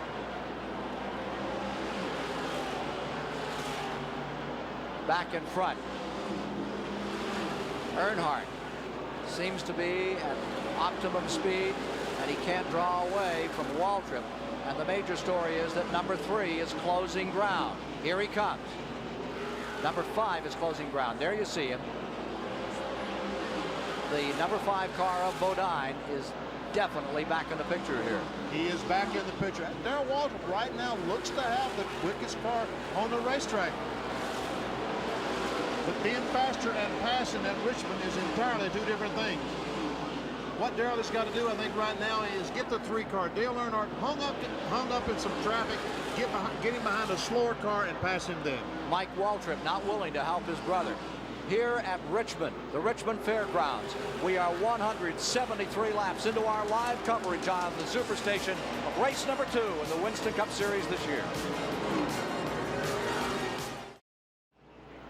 We're in the STP Pit Communication Center, Richmond Fairgrounds Speedway on a sunny Sunday afternoon, watching Winston Cup stock car short track action at its best. And these two guys, who have been the story ever since the season opened down in Daytona a couple of weeks ago with a Busch Clash, are the story here again today. Dale Earnhardt and Jeff Bodine. They've been the strongest cars throughout. They are also battling for the True Value Hardware Hard Charger Award, and they're just about neck and neck in that battle as they continue to run 1-2 on the racetrack. Behind them, a tremendous battle is raging all the way back through the field for the opportunity to get up there into contention to try to do something with these two guys. But at this moment, this is a 2-car race.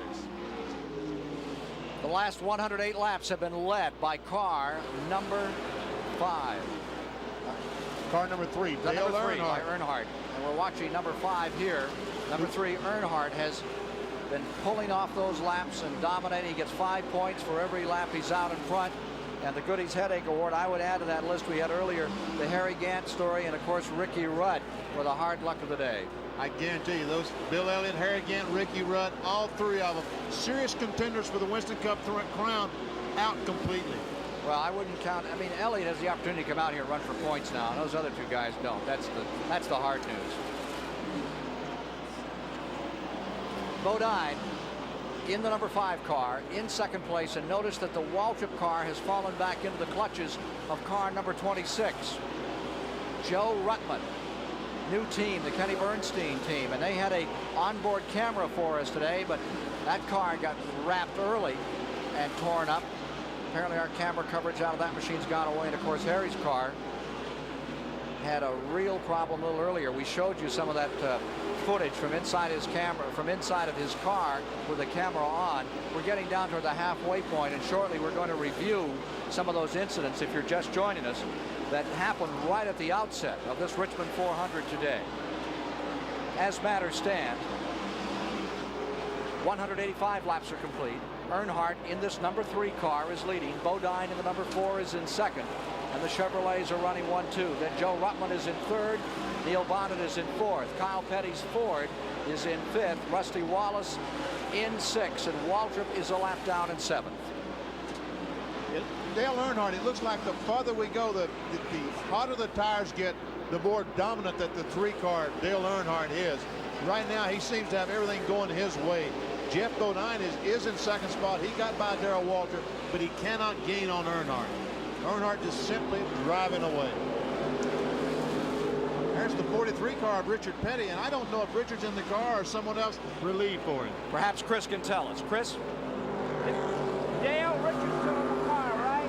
Richard's still in the car? I didn't understand you. Richard is still at the wheel, right? That's right. What does he say? How does he feel, and how's the car? The car's tore up pretty bad. The toe end knocked off, the caster's knocked out of it. And he hurt his shoulder some when he hit the wall down there. Okay, it's hard to hear down here. The car and the driver are both ailing in the number 43 pit. Back to you, Ken. And he's re-injured himself from last week in that terrible crash he had in turn number 2 at Daytona, but he soldiers on. Talk about champions. Take a look at 43. You know, he's hurting. I'm feeling good, and I'm up here watching this thing, and he's down there struggling away. Doesn't seem right. About to be overlapped by the leader. Here's Earnhardt coming in another time. There was a lot of question about Richard Petty's starting status in this race. It's important to note that that man right there who's just being overlapped by the leader, and Richard wisely moves over and lets Earnhardt go. He's got nothing to prove. Richard Petty has already proved his point here today. He is making his 428th consecutive Winston Cup start here today after dislocating his shoulder just a week ago Sunday down at Daytona. He'll have his 1,000th race this summer. We thought we had it all dialed in as to when, but with that injury, I would wonder about what comes next for him with Rockingham on the agenda. That's as tough a track as there is. Rockingham is a tough racetrack, and it's next weekend, so he's not going to have a lot of time to let the shoulder heal before next weekend. All right, we're 8 laps away from halfway, and let's follow the field here through to the halfway mark, and then we'll review for you some of the incidents that have happened in the first half of the race. We're going to be 7 laps away as Earnhardt comes around this time.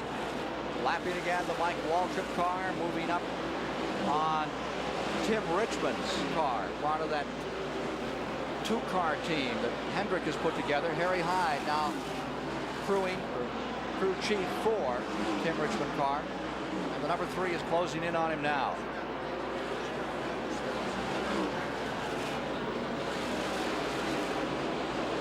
Getting down to the halfway point in the race.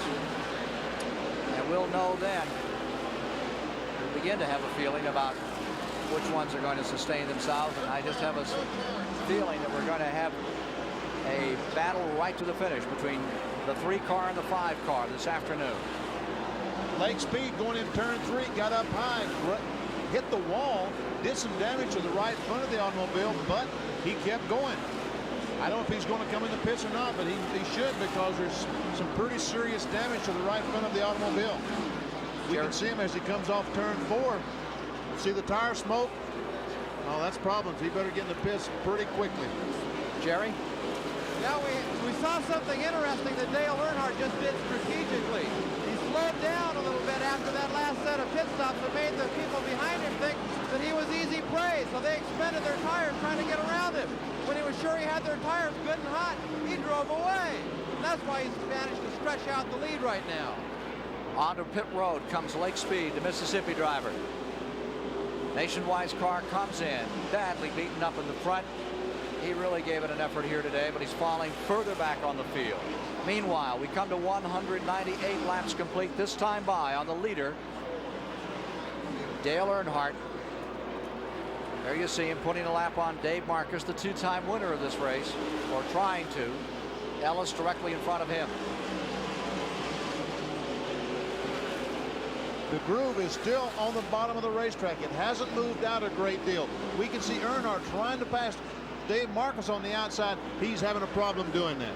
And the guy in second place is just 0.8 of a second behind. Now, look at Marcus pull right back up on the number 3, and look at that yellow, white, and brown car. The number 5 from Hendrick Racing Stables right there, closing some more to within a couple of car lengths now. Geoff Bodine on his way. Halfway on the field this time. 200 down and 200 to go at Richmond at the fairgrounds. As they come by for the halfway mark on the field. Halfway, 200 laps down. Earnhardt is in first, Bodine is in second, Joe Ruttman is in third, Neil Bonnet in fourth, Kyle Petty in fifth, Rusty Wallace is sixth, Darrell Waltrip is in seventh, Bobby Allison in eighth. More in a moment. 203 laps have now been completed here at Richmond, Virginia, and we are under caution for the 6th time today when Ken Schrader ricocheted off the wall in turn 4, slid about 100 feet and came to a stop. Car is being picked up right now. We're past the halfway point in the race. All the leaders are taking this opportunity to come on pit road. Let's review some of the things that have happened earlier to us here today in our live coverage of the Richmond 400. Early in the going, and it didn't take long before the first 10 laps were over. They were spinning and crashing. That was Trevor Boyes and Kurt Bryan in car 2 making contact going down in turn 1, just simply got together. Buddy Arrington spinning down on the I don't know who that was spinning on the inside. Now here's the big wreck of the day. This is Ron Bouchard, Bill Elliott sitting on top of the guardrail. Darrell Waltrip is spun up here. He gets the car going again, loses a lap. And behind Bill Elliott's car, on the right of Bill Elliott's car, Ricky Rudd, Harry Gant, Phil Parsons to have some serious damage to their automobile. Cars eliminated on the Ricky Rudd car, the Harry Gant car, the Phil Parsons car taken out of there. And then just a few moments ago, we had this incident. Kirk Bryan. Well, that's the second caution flag of the day. That was between Ricky Rudd and the 75 car off Lake Speed. And what a day for Ricky. What a day Ricky Rudd had, because he later went on to be involved in the accident in turn 3. It is a packed house. Cold enough to snow, but it hasn't stopped anyone from coming out here at Richmond today to see this 400. As a matter of fact, they did call for snow last night. The weatherman said it would probably snow last night. Fortunately, he was wrong. Heavy rains yesterday knocked out the 200 lap late model stock car event they were going to have here. Featured those Mid-Atlantic race cars. And they didn't get an opportunity for any qualifying at all, so they had to go back to the system that they use, as they did in Michigan a year ago, where the top 18 were lined up by points, 19th and 20th positions by the races won last year, and then the rest by postmark. And there was one provisional starter on the back, James Hilton's car number 48, which had been scheduled for Ron Esau. He had crashed hard in practice, and this morning Eddie Bierswell took over in that car. As we watched the cars coming off turn 4, I was looking down at the front straightaway, and several people trying to beat the crowd out here from the infield was running across the racetrack. Ricky Rudd and his wife was one of them, or two of them. And I thought to myself, the day that Ricky Rudd's having, I would be very careful. He might get run over trying to get across. Harry Gant just walked across the racetrack. He's headed out early today, too.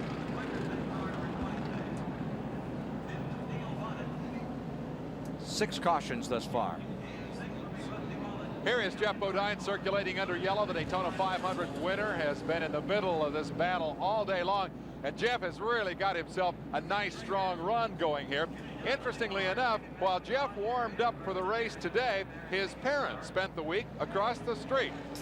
Why? Well, it's kind of an interesting family story. The family goes back a long, long ways in racing. Geoff was literally born at a racetrack up in Chemung, New York, Chemung Speedway. And they spent their weekend across the street. Ken Squire talked to them. Eli Bodine, semi-retired, operate a souvenir business for their son, who won the Daytona 500 last weekend. It all began when Eli built Geoff's first car. A little, we call them micro midgets. It had a 3-horsepower Briggs & Stratton engine on it. And it had a belt clutch with a hand tightener. And it was just big enough for him to get in. He always says, "Dad, can you make it go faster?" Right from the beginning. And we are sure that he was going to win sometime, and he won the big one. I won't say that I wasn't anxious. A mother always cares about what happens to her children, but I will say that this race, for some funny reason, I just really had a calm feeling about it. I didn't have the anxiety that I usually get uptight over a race, you know. But this one was good. I had a real good feeling. Well, tell me a little bit more about the souvenir business here. I understand that the kid really put Mom and Dad in business. Oh, I'll tell you. We only wanted somebody to run the souvenir stand for him, and his father was retired. And so his father called me up one day and said, "You've got to quit your job. Geoff wants us to run the souvenir stand." So that was it. How have sales been since last week Sunday? It's been excellent. That win really did something. Now, Geoff has picked up a lot of popularity, well, since we took over, which was maybe a year and a half ago. And each race, he does pick up more fans. And, of course, after Daytona, hey, that's the greatest. So what's next? Oh, let's go to the Waldorf in December, okay? Championship. The guy they may have to contend with for that championship is right off the front bumper of car number 5. It's number 3 as we get set on a restart. In our live coverage here on the Superstation today, Dale Earnhardt is leading. Geoff Bodine is in second. Kyle Petty is in third. Joe Ruttman in fourth. Neil Varnett in fifth. Rusty Wallace in sixth, all in the lead lap as they scramble back into action. Waltrip on the inside. Remember, he is a lap down in 7th place. And he's getting left by Bodine, trying to deal with Bobby Hillin right now. Geoff Bodine passed Darrell Waltrip down in turn 1 and 2 on the outside. Maybe a sign of things to come. Snarling away from the field goes the number 3 car. 44 Labonte way off the pace, slow in the main straightaway. Terry Labonte's Oldsmobile is going back behind the wall and is retiring. Number 44 is out of the race. The leader continues to be number 3. Earnhardt is in front. Bodine is in second. 6 car makes the interval between 1 and 2. There's Terry Labonte's car back in the garage area. There you see it in the back straightaway now. Remember the number 11 car, Darrell Waltrip, third for the 3rd time in a row at Daytona. He looks to be 3rd here, but he's actually 1 lap down. Well, we could have another Daytona finish, the kind of thing we anticipated last week, maybe getting ready to happen here. We have 212 laps complete. Earnhardt in front, Bodine in second, and they both used up a lot of sheet metal in their days growing up, getting ready for Winston Cup racing. They both were born and bred on this type of racetrack, so if anybody can do it, these two can. Darrell Waltrip grew up on this type of racetrack. Nashville, Tennessee, his home track for many, many years, won several track championships, several victories over in Nashville. He's another contender that can beat and bang with the best of them. Here in Virginia, where they drew the very best of the short track racers for years, Johnny Robertson, Hendrick. Bodine goes right up in there as far as short track wins in the Northeast. In the old days, when they brought the North and the South together in Trenton, New Jersey to see Hendrick run, was really an experience. Now there's your battle for 4th. That is Ruttman, and closing up on him is Neil Varnett. Number 26, the green and white car, is Joe Ruttman out of Upland, California, the new Kenny Bernstein team. The Quaker State car that had our onboard camera, and it got nailed, as you can see at the side of that car. They've changed the dimensions of that by 3 or 4 inches on the right. He's trying to fend off Neil Bonnet at number 12, who crashed so hard here and broke his neck a year ago coming out of turn 2 when he went right through the wall. Bobby Hillin in the car 8, the Miller Buick. A great run in Daytona last week, and having a good run here today. He lets Joe Ruttman go by on the inside. Now Bonnet has the opportunity to try to pass it, but Hillin drives away from him a couple of car lengths. Let's talk a little further back here, Benny. 7th position is the 11 car, a lap down. 8th position is Bobby Allison. And then in the 9th position is Hillin. Terry Garrett? Well, Ken, the problem with Terry Labonte, the car just stopped all of a sudden. Terry thought the engine was blown, came in, was getting out of the car. The crew found out that a piece of metal had gone down and grounded out the ignition. They tore off that piece of metal, pushed the car back on, and he's back on the track. Thank you, Jerry. There you see the 44 coming back out. Going on what happened to Terry Labonte. The 10th position is a surprise here. It's car number 95, and that is Davey Allison having a very good day. Jimmy Means is running in 11th position, averaging 65.8 miles an hour. The leader, number 3, Earnhardt, cannot get away from car number 5, Geoff Bodine, who stays right there, lurking, waiting, perched on the rear bumper as we build toward the finish of this Richmond 400 live on the Superstation.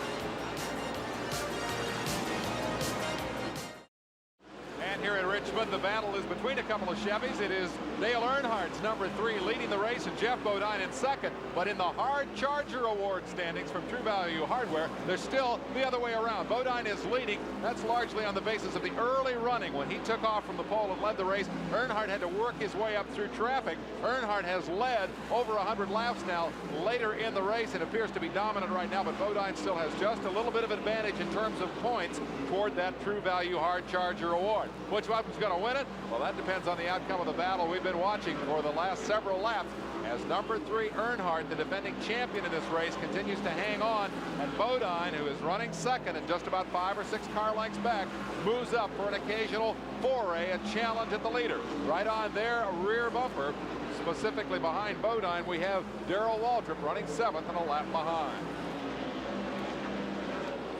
Those points are 5, 4, 3, 2, 1 per lap.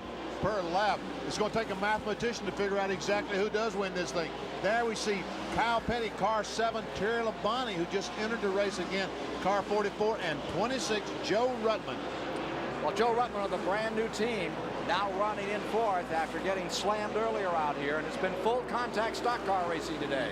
Last week, Joe Ruttman tore his car pretty badly at Daytona. I saw Kenny Bernstein, the drag racer who has formed it, who has bought in with Bobby Hawkins to make this team, King Racing or whatever it's called.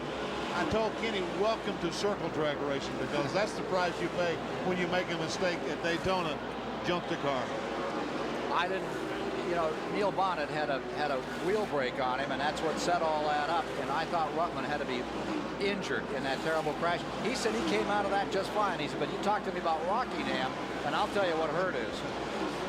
What a great run Joe Ruttman's having today. I'm sure that I saw Kenny earlier on. I'm sure that he, Bobby Hawkins, and all those people are just ecstatic with the way the day is going. 4th overall. Maintaining 5th is Bonnet, 6th is Wallace, 7th is Waltrip, a lap down, followed by Allison, then Hillin 9th, Davey Allison running in 10th, top 10. And that number 44 car, as reported, has pitted and come back out another time. He was in for a lengthy spell, the number 44. Terry Garrett giving us that report as to exactly what happened to it. Meanwhile, up in front, the 3 and the 5 are having their own little story here this afternoon, and I think it's developing a little bit like Daytona, where neither of them are really willing to show everybody what they've got at the present time. There's Kyle Petty's car number 7. Kyle is running in 3rd in the race. It's a great run for the Wood brothers.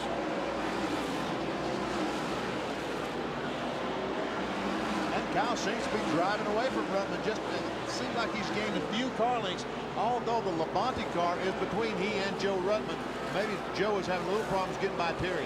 let's find out what kind of problems that car sustained when it got slammed a little earlier. Chris is in their pits. I'm with Larry McReynolds, Joe Ruttman's crew chief. What kind of shape is the car?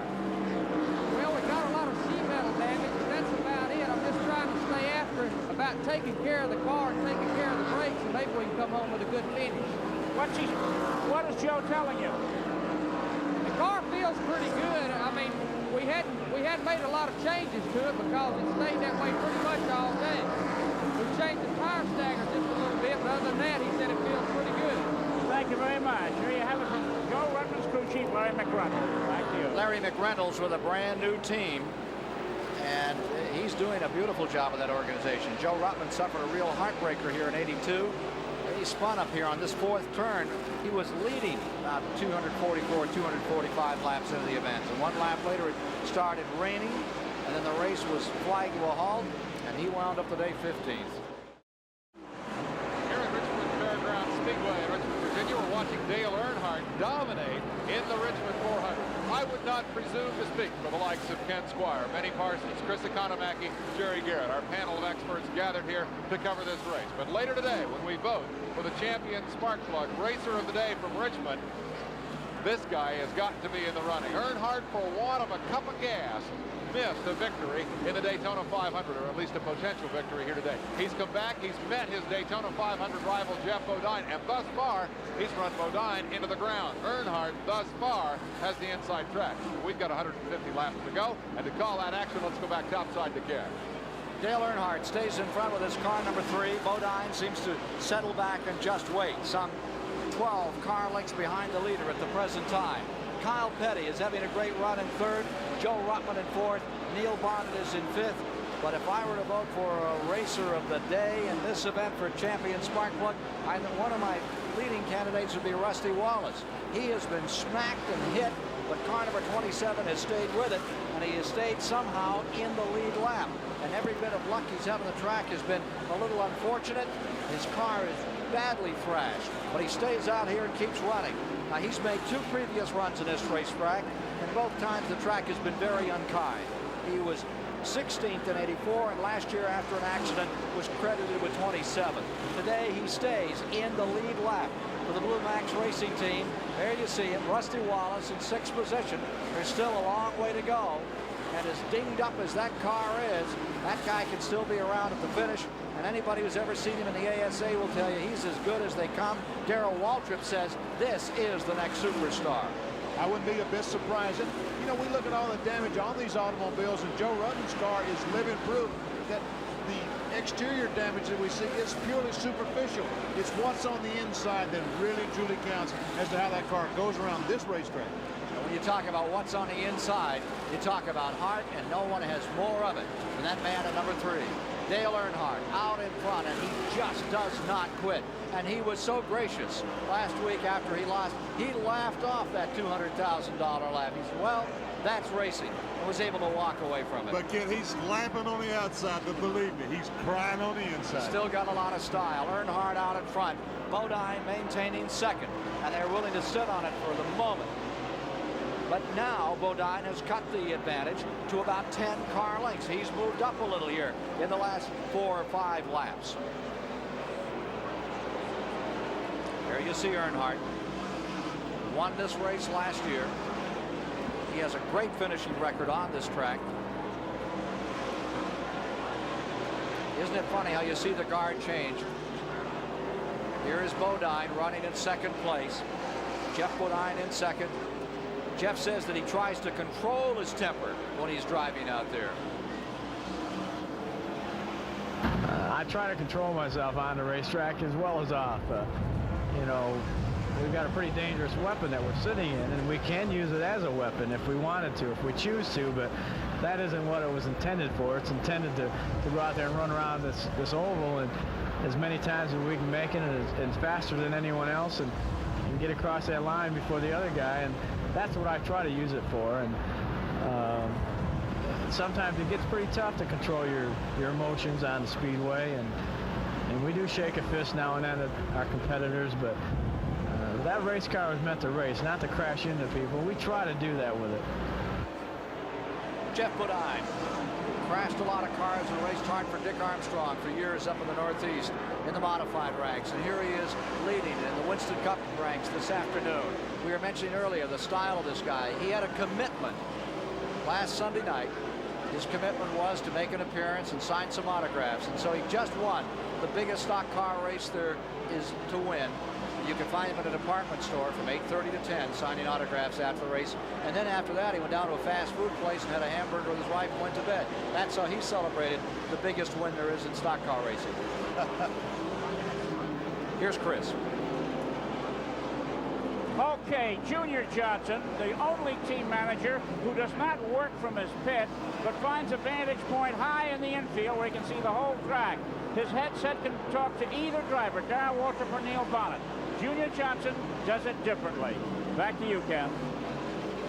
Yes, indeed he does. And there's his man, number 11, Waltrip, the lap down in 7th, and his other car running in 5th in the lead lap, Neil Bonnet.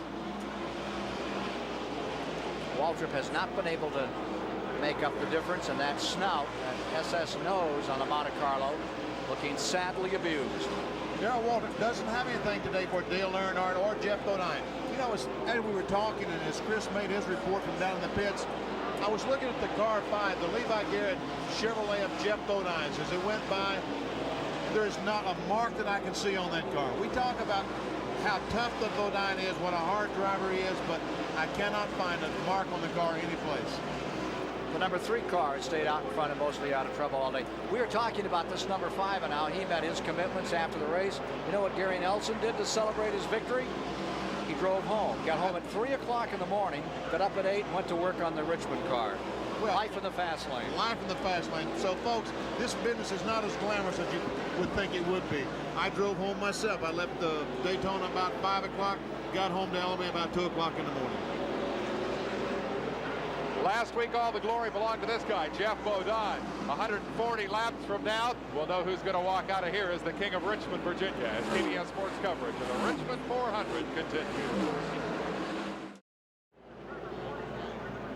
We're back with you live once again with 271 of 400 laps complete in the Richmond 400 here at the fairgrounds this afternoon. Greg Sacks has spun, and there was to be a caution anyway. Someone fell down in Victory Lane. They have a small grandstand. It goes up about 6-7 tiers and was injured there. They were going to bring out a caution. There you see the number 70 car also in at the same time that Greg Sacks had his problem. And so they have brought out the caution, which will allow the ambulance to cross the track. There is no tunnel here at the old Richmond Fairgrounds. They're talking about a new 1 3/4 track to be built in this area, open in '87. But for the moment, if they have a serious incident in the infield, they have to close the track down so they can open the gates and let the ambulance across, and that's what they're doing right now. Just prior to this caution, Bodine closed all the way up and made a shot to go underneath Earnhardt. Earnhardt was having trouble dealing with the Rusty Wallace car that he was trying to lap. Earnhardt has just pulled back on the track. We see the number 70, and there's a tire off a car. There's a tire rolling down through the first and second turn area, and I think it's number 27, Wallace. It's a right rear tire off Rusty Wallace's car has fallen off.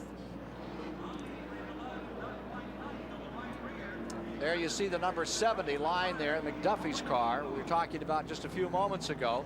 He was in contact with the Greg Sacks car that brought out the caution. And now the number 27 is coming in minus 1 wheel. Little steam down there, and here comes number 27 puffing down pit road on 3 wheels. Here he comes. Ooh, that doesn't do it much good, Benny. That's terrible. You know, I don't know what's happened to the brake rotor. I don't know if the thing has been damaged or what. I don't know what the brakes is going to be like. Dave Despain, do you have any idea?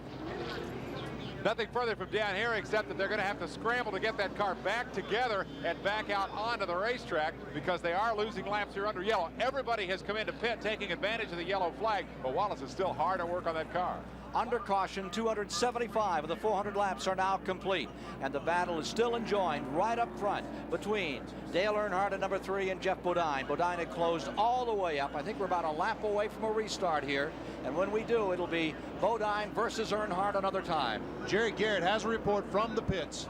Okay, we're right here with Gary Nelson, Jeff Bodine's crew chief. This is a stretch run, Gary. What are you going to do to get ahead of Earnhardt? Well, Well, I'll tell you, he's a tough customer. Jeff said it looked like Dale was running pretty hard. We seem to have a little bit left. I don't know if we've got enough to beat him, but we're going to give him a heck of a run here at the end. You can go the distance now if you have to, right? I think so. We haven't got the figures back yet, but I'm pretty sure we can go the distance. Obviously, if we get a caution, we'll stop and get some fresh tires, make some adjustments, and we're going to do our best to beat old Dale. All right, the question might be fuel economy here as we were listening to that talk with Gary Nelson. That's no problem. There's only 125 laps to go, so fuel is no problem, but tires may be a problem, and I suppose that's what Gary Nelson is talking about. Does he have enough tires to go the distance? Down into turn number 1. Earnhardt draws away quickly, tries to put a lap back on Waltrip. Waltrip nails him in the door and stays with him. Into the back straightaway, he hits him again. This is Darrell's best opportunity to get, oh, he cannot make it. Earnhardt drives down in turn 3 real hard. Here comes Waltrip on the inside, Benny. Not through. Ooh. Darrell almost lost it coming off turn 4. Car 11 almost spun coming off turn 4. Now Geoff Bodine has to get by the 11 car. Geoff Bodine at 5 has to get by 11. As we watch this battle, keep in mind that Darrell Waltrip was involved in one of those earlier crashes, smashed up the front end of the car. It doesn't look bad, but they did damage the front end alignment on the car. Benny Parsons, it looks to me like Darrell's not able to do the kind of things that he'd like to do with a race car. He wants to drive underneath Earnhardt, and he just can't make the car stick, perhaps because of that earlier crash. Darrell Waltrip seems to be okay on green tires when the tires are cold, but when they get hot, it looks like that both Dale Earnhardt in the 3 car and Bodine in the 5 have an advantage over it, and that usually is an indication that he has some chassis problems. Here, with cold tires, Darrell Waltrip in 11 trying one more time to get underneath Dale Earnhardt's car number 3 coming off the second corner. Couldn't make it. That's the battle right there. Earnhardt seems to be able to stick and stay with him. Gets down into turn number 1. Let's see if he can get back underneath him another time. He's got to do it here. You got about, what, 6 laps, Benny, on those tires? About 6-10 laps. That's all he's going to get. And Dale Earnhardt in the car 3, he cannot use his tires up, get them extremely hot, trying to keep Darrell Waltrip behind him, because if he does, Bodine, when he gets there, will simply drive by. Taking another stab on the inside. Waltrip taking his best shot right here. The car is working, but he can't pull around the number 3 car, the Richard Childress prepared car. Now you see number 26, Ruttman car, right there, running in 3rd position now as Ruttman. Kyle Petty is 4th. Darrell Waltrip, what do you have to do to the car to keep it competitive the whole race here in Richmond? Well, we get a pretty good feel for that early on. Tire stagger. Something we can adjust during the race relatively easy. You'll see Junior go inside the car periodically and adjust the weight of the car, the wedge of the car, and we anticipate that happening as we go along. We know at halfway we want to put a couple more rounds of bite in the car, and right near the end we might put a couple more in yet, or we might want to tighten the stagger up. We just kind of know from experience about what and about when we need to do things to keep the car going the way we want it to. Darrell Waltrip in number 11, running in 6th position. He has kept that car until now, but now's the time to use it up. He goes to the inside in turn number 2, trying to get any kind of an advantage to move beneath Dale Earnhardt in number 3. Meanwhile, the 2nd place man, Bodine, just sits there and waits and watches. He's sitting there like a vulture, just wanting Earnhardt to use that car up, get his tires so hot that he can't stick to the racetrack, and it's going to be very easy for him. Bodine, he's in no hurry. He's got 100 laps, over 100 laps to get by. 286 complete. Joe Ruttman 3rd, Kyle Petty 4th, Neil Bonnet 5th, Darrell Waltrip 6th, Bobby Allison in 7th, Rusty Wallace in 8th, Bobby Hillin in 9th. Dave Marcus is 10th, Jimmy Means 11th, Davey Allison having a great day in 12th. Earnhardt just letting the car go up the racetrack. Car 3, the thing is getting up the racetrack a little bit higher than I think Dale would like for it to. How about it, Dale Earnhardt? Do you have to trade sheet metal here in Richmond, Virginia? Well, hopefully it don't come down to that, but you know, if you have to, you know, the racing's real close up here. It's a real tight racetrack, and once in a while you'll get against somebody, they'll get against you, but you know, that's more or less racing here. They may get together, right? Anytime. time the next couple of laps. Like how about right now? Earnhardt on the outside. Waltrip in the number 11 on the inside. And here comes Bodine. He sees the advantage. The hole is opened up on the inside. Geoff Bodine wants to stick his nose in there. They have Earnhardt pinned. They've got him. Earnhardt's going to chomp down the hill. Is he going to be able to do it? He and Bodine get together. They're rubbing sheet metal off turn 4. Bang! Earnhardt pulls out of that one, still in first. You know what I said about no marks on the 5 car? Forget all that, because the whole right side is black now. You're watching it live on the Superstation. Earnhardt stays in first. Waltrip has made up his lap. A caution now with 290 complete. He'd be around. Packed house on a nice, cold, brisk day here in Richmond, Virginia. Watching Earnhardt and Bodine go at it to win it all.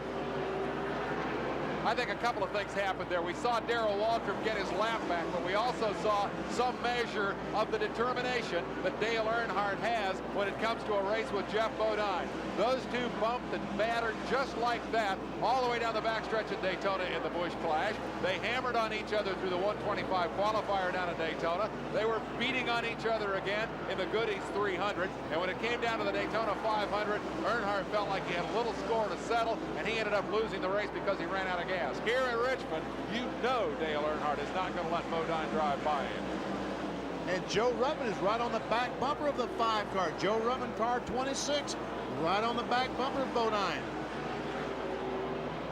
Excellent race for a half-mile track. 293 laps are complete. Edging in on the final quarter.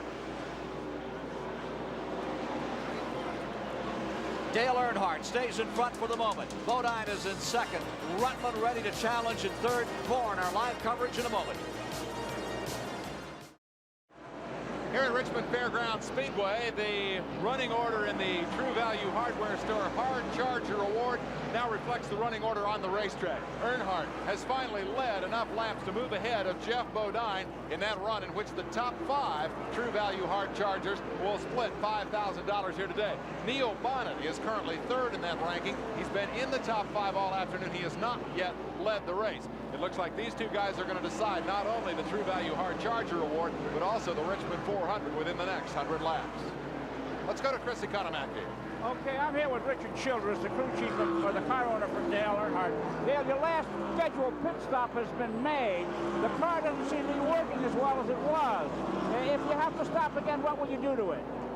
We might make a little chassis adjustment. We hadn't touched the chassis yet because the track seems to keep changing a little. We didn't want to do anything right yet. If we have another stop, we might make a little adjustment, but he's back running about as fast. Darrell just got going a little better right now. What does Dale say about the car? He says it's good right there. Okay, thank you very much, Richard. And now down pit road to my colleague, Jerry Garrett. Well, we're down here with Gary Nelson right now. And Gary, what is Geoff saying about the car? He seems to close up on Earnhardt and then drift back a little bit. Well, we're still adjusting on the car. We go a little bit overboard each way. We had it a little too tight a little bit ago. Now it's a little bit loose. It looks like everybody's doing that. Darrell Waltrip looked like he found a little better combination. Maybe he's going to get his lap back, but he's going to be one to race at the end. And I think if we can get our combination just right, we'll be competitive for the win also. What are you most worried about right now? If you get a caution, would you be most worried about Waltrip, or who do you think's the fastest car in the track? Joe Ruttman was up in there for a little bit. Definitely Dale Earnhardt. He's led almost the whole race. Darrell Waltrip and then us are the three main ones for the win, and it's going to be a heck of a finish. Earnhardt versus Bodine here following this event, the Richmond 400 this afternoon, a 1-hour special here on the Superstation. Major track and field meet. Among track stars appearing will be Carl Lewis, Evelyn Ashford, and the world record holder in the pole vault. That's all coming along. Billy Olson later today here on the Superstation following our live flag-to-flag coverage of this Richmond 400. $321,000 at stake. Everybody staying here, packed house to see if it will be Bodine or if it will be the man leading right now, number 3, Earnhardt, or if Joe Ruttman, if these two should get together, will sit there in the catbird seat and take it all. Chris Economack and Jerry Garrett both talked about what is the driver saying to the crew chief. For the fans back home that don't realize, all these cars have two-way communication between the car and crew chief. The driver can talk to the crew chief at any time he wants to. In all the caution flag periods, there is conversation that goes on continually between the driver and the crew chief as to what the car is doing. There we see a radio on Dan Elliott's head. That is the communication between the car and the pits. Ernie Elliott not here today. Dan Elliott is here. Ernie is home building on engines for Rockingham and Atlanta. There you see Lake Speed car putting up smoldering as it comes in now. No caution out. He's on to pit road. Looks like that right front may be down on car number 75. Indeed it is. Lake Speed. Nationwide's car really having a hard day. He has had a tough day. I don't know if just the tire blew and it knocks more debris off the fender or if he got into the fence. I would say that the tire just probably blew and some of the stuff, some of the excessive sheet metal fell down on top of the tire. We were talking about Bill Elliott, watching Dan Elliott a moment ago. Bill Elliott in car number 9 is not in the top 20 at the present time. The car number 9 was in a wreck early today, if you're just joining us, and he is running about 40 laps down from the leaders, is the report. You're watching car 75, repairs going on Lake Speed's car, and the Elliott number 9 is well off the pace, but he's still out here, still trying to collect points and stay in that hunt for $2 million in points this year. I tell you, as long as those cars will move, these drivers will be on the racetrack, particularly this early in the season, because who knows what 1986 is going to hold. Dale Earnhardt, Jeff Bodine, they look like they have things going their way right now, but it does change. Look at those three cars right there. There is the number 9 car directly in front of him. You saw the 98 and the number 10 Gragson. These all look like Saturday night specials out of a hobby class, a cadet class. They have really ripped and beat each other up. But with better than $250,000 here in that tremendous point fund, I think this is indicative of what will be seen on all the short track races. Use them up. That's what they're here for. As long as the car will roll, they'll be on the racetrack, because sheet metal to these cars means very little, particularly on a racetrack like Richmond. Reviewing again as we stand with now 314 laps complete. Earnhardt first, Bodine second, Joe Ruttman in third, Kyle Petty fourth, Neil Bonnet in fifth. All of that lead lap with Darrell Waltrip in that lap as well now. Then running in seventh, Bobby Allison. Rusty Wallace is in eighth. Bobby Hillen is in ninth. In 10th is Dave Marcus. Running 11th, Jimmy Means. 12th is Davey Allison. 13th is J.D. McDuffie. 14th is Doug Heberon. 15th is Arrington. 16th had been Speed. He'll fall back, and Mike Waltrip will move up into that 16th spot. Let's go down to the STP Pit Center and Dave Despain. The important point that we need to make right now, I think, is that these drivers have all had their last scheduled pit stop. If we have a yellow flag, they can get some new tires or a handling adjustment. But barring a yellow, they've got all they're going to get. That's a problem for Joe Ruttman because he needs new tires. Ruttman is third. His tires aren't working. The new ones are lined up by the wall ready to go, but he needs a yellow flag in order to put them on. Now let's talk a little bit about hard luck here today. The Goodies Headache Award that's voted by the news media here at Richmond. Candidates, you've got to add Darrell Waltrip. That's one of the 3 fastest cars on the racetrack. Waltrip got a lap down early. He's just now been able to get that lap back and may still win the race, but he's battled all day because of one little ding up earlier. Lake Speed is a candidate because he has hit or been hit by everybody out there, and including the fences on all 4 ends of this place. And Ricky Rudd, a defending champion and the crowd favorite, knocked out by an early crash.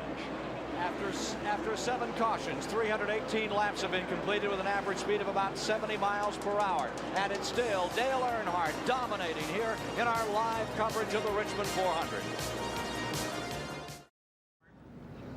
8th caution of the day, and it's for Rusty Wallace, who slid off the track with Neil Bonnet. And here you see Rusty Wallace still stuck in the mud after all that rain yesterday. And here comes the 12 car of Bonnet, badly wrapped up in the nose. Those slicks just don't stick in the mud at all. Let's take a look at what happened here. Turn 2.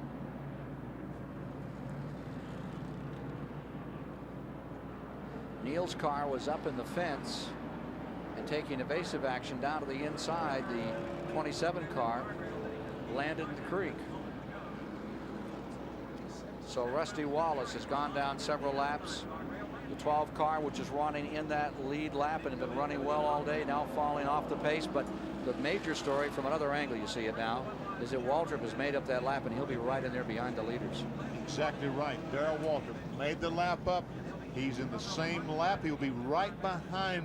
He'll probably be about 5th or 6th spot right behind the other front runners. I think we ought to talk to Dale Earnhardt, Kyle Petty, and Joe Rutten. I think we ought to talk to Goodies about how we're going to split that award, because that luck for Rusty Wallace after the run he had for Raymond Beadle, the Barry Dotson car today, that's just unfortunate. And Ricky Rudd is primary in my thoughts. He had such aspirations for today, and their car was destroyed up here earlier, as you saw on our live coverage today from Richmond, Virginia, the broadcast of this $321,000 400-lap event, in which we are now 323 laps deep. You see Lake Speed's car still being worked on. Nice guy and a great team, and the dice just aren't falling the right way for him these days. Certainly are. He had a couple of problems in Daytona last week. Spun in the accident that Neil Bonnet and Joe Rudman, Harry Gant, Cale Yarborough, all those fellows were involved in when Bonnet's tire blew going in turn 3. Lake trying to miss some of them, spun, and then later on made a pit stop, and Rusty Wallace came down pit road running, looked like 200 miles an hour. He is hot. Here's Dave. Well, we're down to the final shootout here in the STP Pit Communication Center. Who's it going to be? Well, we've got a third player into the game. It was Bodine and Earnhardt. Earnhardt and Bodine early. Darrell Waltrip is right there in the thick of it. And it looks like we're going to see a 3-car battle going down to the conclusion of the Richmond 400. Stand by for the final laps of the second Winston Cup race of the 1980 Peck season. We are back live at Richmond's Fairground Raceway for the concluding laps of the Richmond 400. And in Darrell Waltrip pits right now. Jeff Hammond, you've been working all day to get your man back on the lead lap. Can he win the race now? Well, you know, we were leading the leaders just a minute ago, so we feel pretty good. And Darrell's talking to me right now. We're just trying to get a few things squared away so that we got about 75 laps to go. So we're in the best position we've been in all day since they dropped the green flag, so we feel pretty good about it. Okay, for a further report on strategy, let's go down pit road to Chris Economaki. Well, Dale Earnhardt's strategy is one of running close. This is the left front tire they just took off of his car. Notice the paint, it's white. Now here's the left rear tire they just took off of Dale Earnhardt's car. A different color paint, which means a different car he was up against. Dale Earnhardt likes to street fight, and it may win the race for him today. Back to you, Ken. The white came from number 11. Waltrip, and the yellow, of course, was contribution of Jeff Bodine to the overall paint scheme of this gentleman who is now running in second place. Rusty Wallace seems to be losing gas. He's been out here for 3 or 4 laps, and as he goes to the corner, you can still see it trickle out, and I don't believe that's the feeder pipe. I don't know really what the problem is. NASCAR has been black flagging him. He's been going in the pits. Those fellows have been working on the problem, but you're right. I don't think they've cured it yet. Car number 27 is now 5 laps down. There you see Rusty Wallace back in again after he got stuck in the mud. He was waving for anyone to come and help him over there as he laid there, and the photographers were taking pictures and having a grand day in the sun. And between Neil Bonnet and the photographers, this has not been Wallace's happiest moment. Oh, he was getting frantic there. Oh, he really wanted some help. He wanted some help, and they all were taking his picture. Neil Bonnet is back on the track. Remember, as we get set for a start, Ruttman will be your leader. And then after Ruttman comes Earnhardt in second, Bodine in third, Kyle Petty lies fourth, Waltrip in fifth, Neil Bonnet still shown in the lead lap in sixth. But his car has been savaged, and I don't think that he is going to be one to really figure as a contender. Those other guys all are in it. They are in it, and they are really in it. Kyle Petty, great run for Kyle today. Joe Ruttman leading the race right now. Okay on gas is the report from NASCAR. They've made the repairs on car number 27 and put Rusty Wallace back out here. Look at Joe Ruttman trying to get some heat in the tires, that green and white, number 26. They get set. Here's the rest of the field organizing for a start. He's also trying to wipe the debris, the small stones and pebbles that the tires collect. He's trying to wipe those things off and get the tires as clean as he can. He's on the throttle. 330 laps complete as they come by. Rusty Wallace now reported in 12th position as they hit the green. And Ruttman jumps out. You can see some of that tire debris on that speed shot as they come down through there. There is Joe Ruttman off that second turn, and he pulls away. How about it if Ruttman could put this one together? Joe Ruttman, with that new team, has about a 15-car length advantage. All of them have been freshly shod. Tires all the way around. Here's Ruttman down into turn number 1. Shadow's getting a little long as they come into turn number 2. Remember that car number 22, Bobby Allison, is a lap down. It's a shame that that early accident took the camera away, the in-car camera from Joe Ruttman's car. Otherwise, we could see exactly what it's like to lead the Richmond 400 from Joe Ruttman's perspective. Again, it's a little over 100 miles an hour on these straightaways. The straightaways are just 600 feet long. And then you really, what do you do to go through one of these corners? Use up a lot of brake? A lot of brake. Go down the straightaway right now. Joe Ruttman slams on the brakes down in turn 1, but you can't slam them on too hard. If you do, one end or the other may lock up. You got to be very careful with the brakes, but slow the car down, get in the middle of the turn, and if you can come off the throttle, off the corner, on the throttle all the way, you've got a good day going for you. Here, Darrell Waltrip alongside Geoff Bodine up in turn 4. This is for third spot. On the inside, and he bangs the 44, tries to move him out. Waltrip, or rather the Bobby Hillin car, he moves the Hillin car out, and Waltrip goes down through. Darrell Waltrip on the move. He is now into third. Bodine is to fourth. Earnhardt in second, trying to close on Ruttman in the 26 out in front.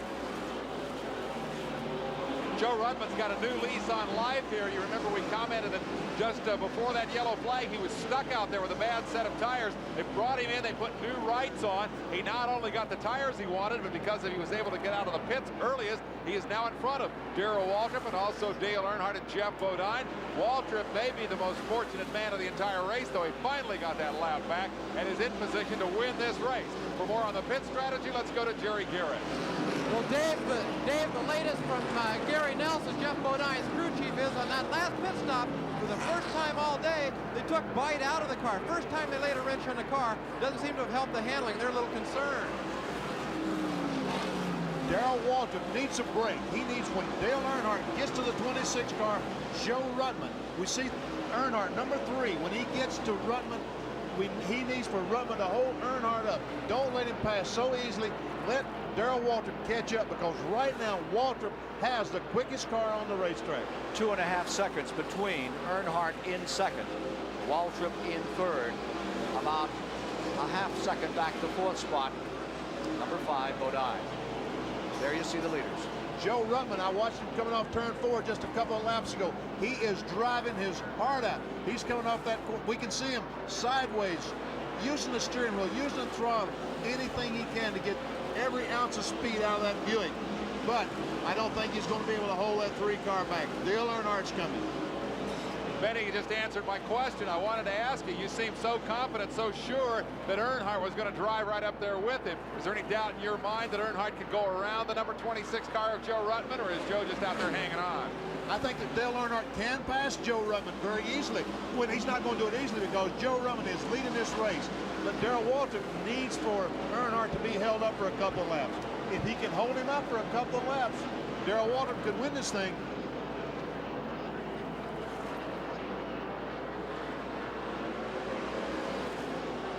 Back into turn number 1. Massive crowd watching as Earnhardt closes in. Earnhardt certainly, whether Waltrip or Earnhardt certainly aren't candidates for that Goodies Award today, but if they bag Ruttman here, he would become a leading candidate.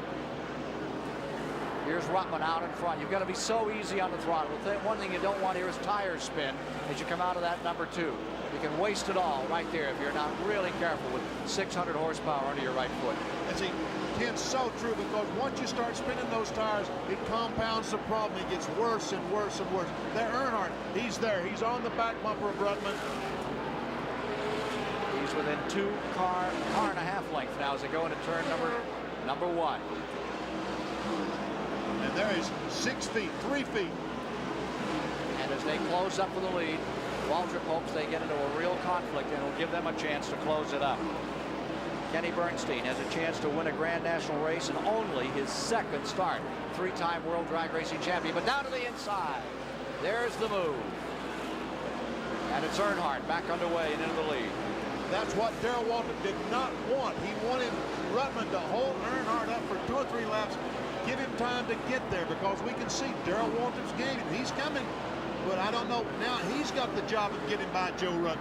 And Ruttman is closing up just a little, then he falls back. He came right back up in there, and also note that number 11 Waltrip is closing. Waltrip is coming. He's the fastest car on the racetrack. But Dale Earnhardt right now, he's not going to use his tires up. I don't think he's going to get them hot. Save it for when it really matters, where Darrell Waltrip gets on his rear bumper. Dale Earnhardt with 15 Grand National wins. First here a year ago, 6 in '84, second in '83. Very consistent over the past few years on this track. He may be able to put it together. Stitch 2 of them back-to-back at Richmond. One of the toughest tracks on this entire multi-million-dollar Winston Cup Series. Just over 50 laps to go.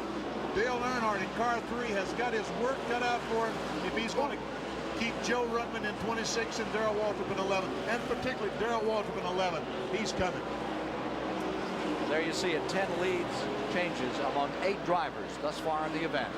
There are now 348 laps complete, getting down to about 50 laps to go, a couple times by.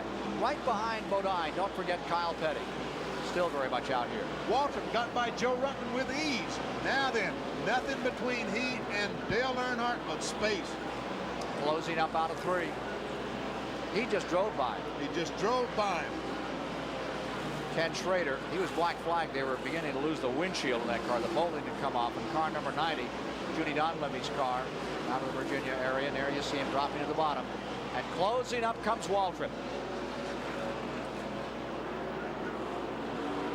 Any way you spell it, this ought to be a very good finish here today at Richmond.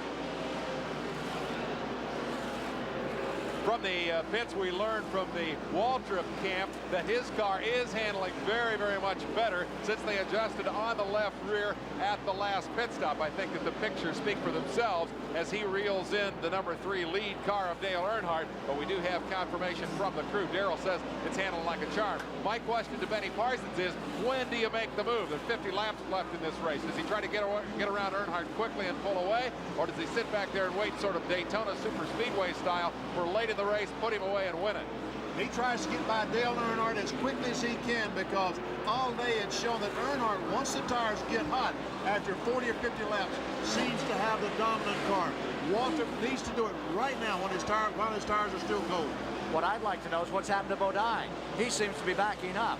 He has fallen back, whereas Waltrip just motored on through. That's not been the case with Bodine. He's falling back. Waltrip's alongside. There's his teammate Neil Bonnet in front of him, but he can't make it. Jerry Garrett mentioned a moment ago that Gary Nelson adjusted on Jeff Bodine's car that last pit stop, and they probably should have left it alone. Over-massaged it? Yes, I think so. 354 laps complete this time. Waltrip there, ready to challenge, looking for his 68th win. More on that Bodine story as we watch the battle for first and second. Remember, Jeff is a few seconds back in 3rd spot. They changed that car. That's a new car, and it's what they call a rear steer car. We won't get into the technicalities of that. It has to do with how the steering is configured. The point is that the car handles differently. Bodine came here from Daytona hoping to get in a lot of practice, figure out the car, figure out how it worked, and also, most importantly, figure out how to adjust on the car during the course of the race. Well, as luck would have it, they didn't get any practice, but they set the car up perfectly at the start. However, as the race has evolved, they haven't been able to keep that combination. And as Jeff told us yesterday on Motor Week, they were very concerned that the lack of practice was going to hamper them late in the race. Jeff, you're a great prognosticator. Here we are late in the race. He's gone from contention to the lead to a scramble to hang on to 3rd. And he is scrambling because Kyle Petty in number 7 is closing up on this number 5. There you see Kyle. A couple of back markers in between them, but Kyle's on his way for the lead. Earnhardt first, looking for win 16, looking for win 68. Number 11 Waltrip, defending champion. He gets that inside shot. Not to be. Car 64 just in front of him as they whip it down the back straightaway to the outside. 2 of the greatest short track drivers we have in Winston Cup racing today. Dale Earnhardt cut his teeth on the Late Model Sportsman Series, and Darrell Waltrip also ran at Nashville, Tennessee for years and years. They've been in this situation hundreds of times, all in both positions, either first and second. Earnhardt now having to drive defensive. And you saw what happened earlier when Waltrip was making up his lap, and he thumped on the back end of that number 3. What happens when Earnhardt really tries to run like he has been running? The car is going up the hill. Dale Earnhardt's car is not handling as well as it was a couple hundred laps ago. But right now his only choice is to slow down, keep it on the bottom of the racetrack. The problem that Darrell Waltrip has right now is the 26 car of Joe Ruttman and the 5 car of Geoff Bodine. They're gaining on him. We may have 4 cars battling for the lead in a moment. 40 laps to go. 40 remaining. Anxious crewmen along pit road watching this battle between a couple of the giants. The 1980 Grand National Champion, now Winston Cup champion Earnhardt, and the defending champion. Now they go into turn number 1. Rip Snorer, there's where you want to make your move into. Hello. I'm here. I just want to let you know, in case you're dozing, that I'm around. If you haven't looked in the mirror lately, here I am. But believe me, Earnhardt had looked in the mirror lately. He knew exactly where Darrell Waltrip was. Darrell Waltrip, what do you like about the Richmond Fairgrounds? And these kind of racetracks, I like the closeness of the competition. It's more of a driving affair here than it is at a super speedway, where aerodynamics and horsepower and slingshots and all those things come into effect. Here it's just pure and simply hard, aggressive driving that wins the race for you. You don't have to have the fastest car. Matter of fact, sometimes that hurts you. You know, if he likes all that, he ought to be loving it right now. He's been coming here since 1975. There he is on the inside. He's down there. Earnhardt cuts him off. Well, he used up a little corner panel that time. Dale is not afraid to move right down across the bow, is he? He is not afraid to come down the hill. Took a cannon shot right across the front and said, forget it. I'll go in there anyway. Here they come. Back to over 100 miles an hour on the straightaway. It's a dandy, and you're watching it live on the Superstation. Dale Earnhardt fighting Waltrip after he had to fend off Geoff Bodine earlier. Waltrip tries an inside shot. Tell me what it's like to come off that number 2 corner here, Benny Parsons. Well, there's some bumps down on the bottom of the racetrack. We see Darrell Waltrip, when that shot behind him, we see it come off low. There's some bumps down there. And if you hit those bumps just right, the car almost leaps out from under you. So you have to be careful exiting that corner. But it's the only way Darrell Waltrip's going to be able to pass. 3-time Winston Cup champion Darrell Waltrip, 81, 82, 85. Has to run in second place right now. He just inches up, just touches that man in front of him. Lets him know he's there, unsettles him hopefully, but you don't unsettle him, Earnhardt, any more than you would a Bodine or Ruttman. Any of these guys will run up front. It's just part of the business. That's part of the business. As I said a moment ago, they've looked in that mirror 100 times before, thousands of times, and saw that fellow running second and knew what he was trying to do. And they said, not today. You know, they say the only time that Richmond was determined by the last lap with a pass was back in 1957, Benny, when Glenn Wood passed Curtis Turner on the last lap. Quick note for you folks who have tuned in for track and field action, the racetrack action here, running a little long at Richmond because of the early crashes, but we will have the Vitalis track meet immediately following the checkered flag in the conclusion of today's race. We're going to stay with this one right down to the wire, but the Vitalis track meet will follow immediately on TBS Sports. So stay with us for a great sports lineup, track action, whether you like it on 2 feet or 4 wheels, we've got it for you. 30 laps to go this time by. 30 to go this time by. McDuffie just a tad squirrely and almost put a bumper into the side of number 11. Got it down just in time and rolled it. Don't forget that lying third in the event is Joe Ruttman. And back and forth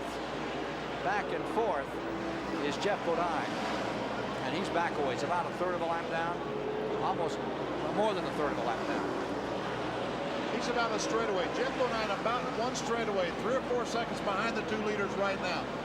Darrell Waltrip needed for the 3 car. Dale Earnhardt to get hung up in some of that traffic a moment ago.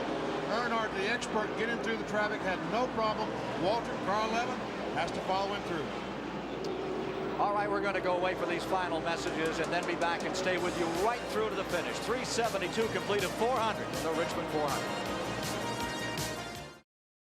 Here at the STP race headquarters, Richmond, Virginia, setting up for a shootout. Dale Earnhardt and Darrell Waltrip nose to tail, 2 seconds back in closing. Joe Ruttman, a 3-rider battle for the checkered flag here. Now less than 25 laps to go. Let's go back to Ken Squire. Last lap, last names don't mean a thing when they drop a green flag on one of these races, but last laps 9 times out of 10 do, and here today in Richmond it looks like one of those cases. We have Dale Earnhardt in front and challenging every inch of the way in these final moments. Darrell Waltrip is right there in car number 11. Struggle is on all the way around this racetrack. When they come by this time, 19 laps to go. You know, last week we read about, a couple of weeks ago, all the slingshotting and what have you. There is no slingshotting in Richmond, Virginia. Right now it's muscle, and Darrell Waltrip may have it. He's along, he cannot make it. But there's no slingshot in here, it's all muscle. That's right. No slingshots, but a lot of drop kicks. Here's Waltrip to the inside. You saw them both just sashay a little coming off the corner. One thing that the pictures don't capture so often is just how much speed there is here. I mean, that's 600 feet. That's over about 110, they say, about 110 miles, 150 mile an hour in these very short straightaways. Then you arch them through these corners. Just touch that brake and roll that throttle. Down to the inside. Look at Waltrip snap that wheel as he tries to find a way to move off his teammate, number 12 Bonnet, falling another lap down. Ruttman's third, Bodine's fourth, Kyle Petty's fifth. Neil Bonnet is in sixth, a lap down. Bobby Allison in seventh, Bobby Hillin in eighth, Dave Marcus ninth, Jimmy Means 10th, Rusty Wallace in 11th, and Davey Allison having a great day in 12th. Well, with 14 and a half laps to go, Ken Squire, it doesn't get any better than this. This is what it's all about. Trying to win the race, 15 laps to go. You got a faster car, but the guy in front of you ain't letting you go by. Darrell Waltrip, what are you going to do now? We're going to find out just a couple of minutes. I'll tell you what, this would give you a headache good for about 3 goodies. Running this hard all day and coming down to the finish with no interval, getting banged and wrapped all over this racetrack. There are those leaders. You wonder, there's 95, Davey Allison, who we just mentioned having a tremendous day out here. Started right alongside Richard Petty, and he has just driven magnificently today.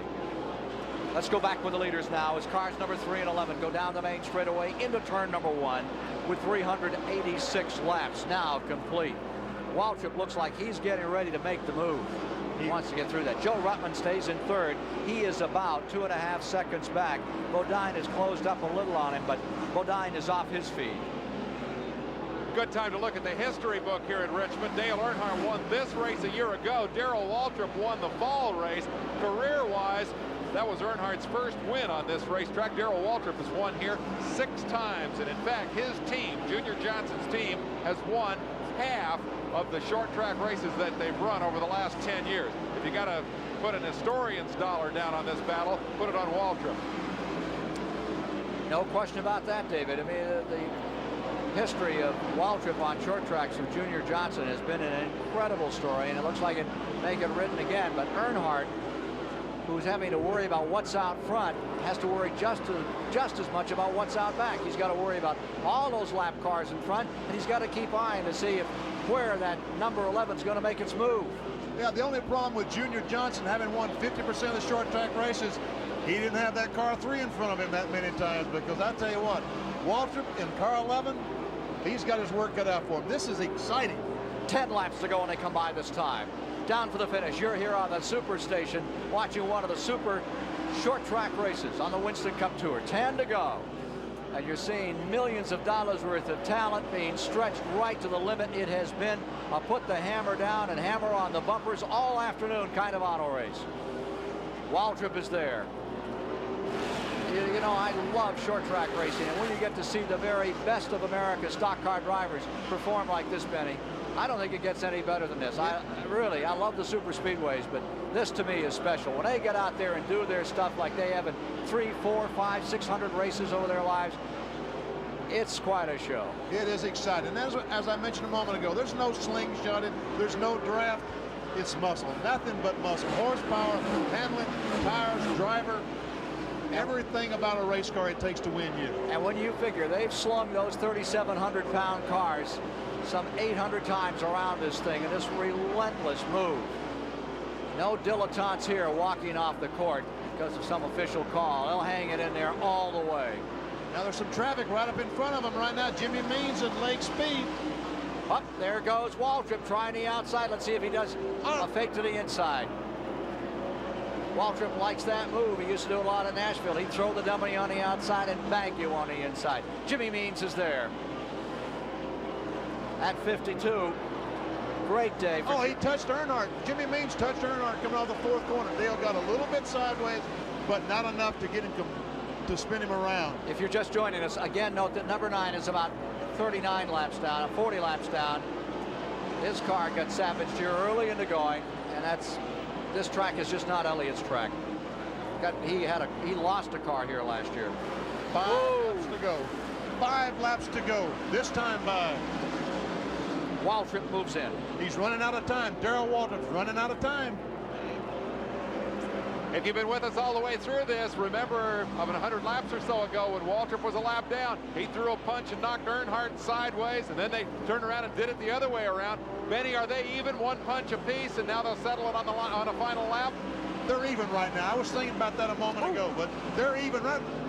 Darrell tried to get along. They're even right now, Dave. Nobody's got anything coming right now. Oh, they get sideways. He hit him coming off, and he hit him going in. He used up all of his bumper that time, and I thought that perhaps Earnhardt came off a little early on the gas that time, which is a good way of trying to break the line of the fellow behind you. Here's Waltrip, keeps him straight, but he keeps on tapping. Now Waltrip on the inside. Side by side. Down to the inside. Oh! 4 cars, there it goes. There's Bodine into the fence. Joe Ruttman spins around. Who's going to win the race? Where's Kyle Petty? Kyle Petty is slowed down. He's going slow. Caution is out. Kyle Petty's going to win the race. 397. I think Kyle's going to take it home. Joe Ruttman gets going again. I think he's going to run second. Car number 3 comes around. All beaten up. Wild finish here at Richmond.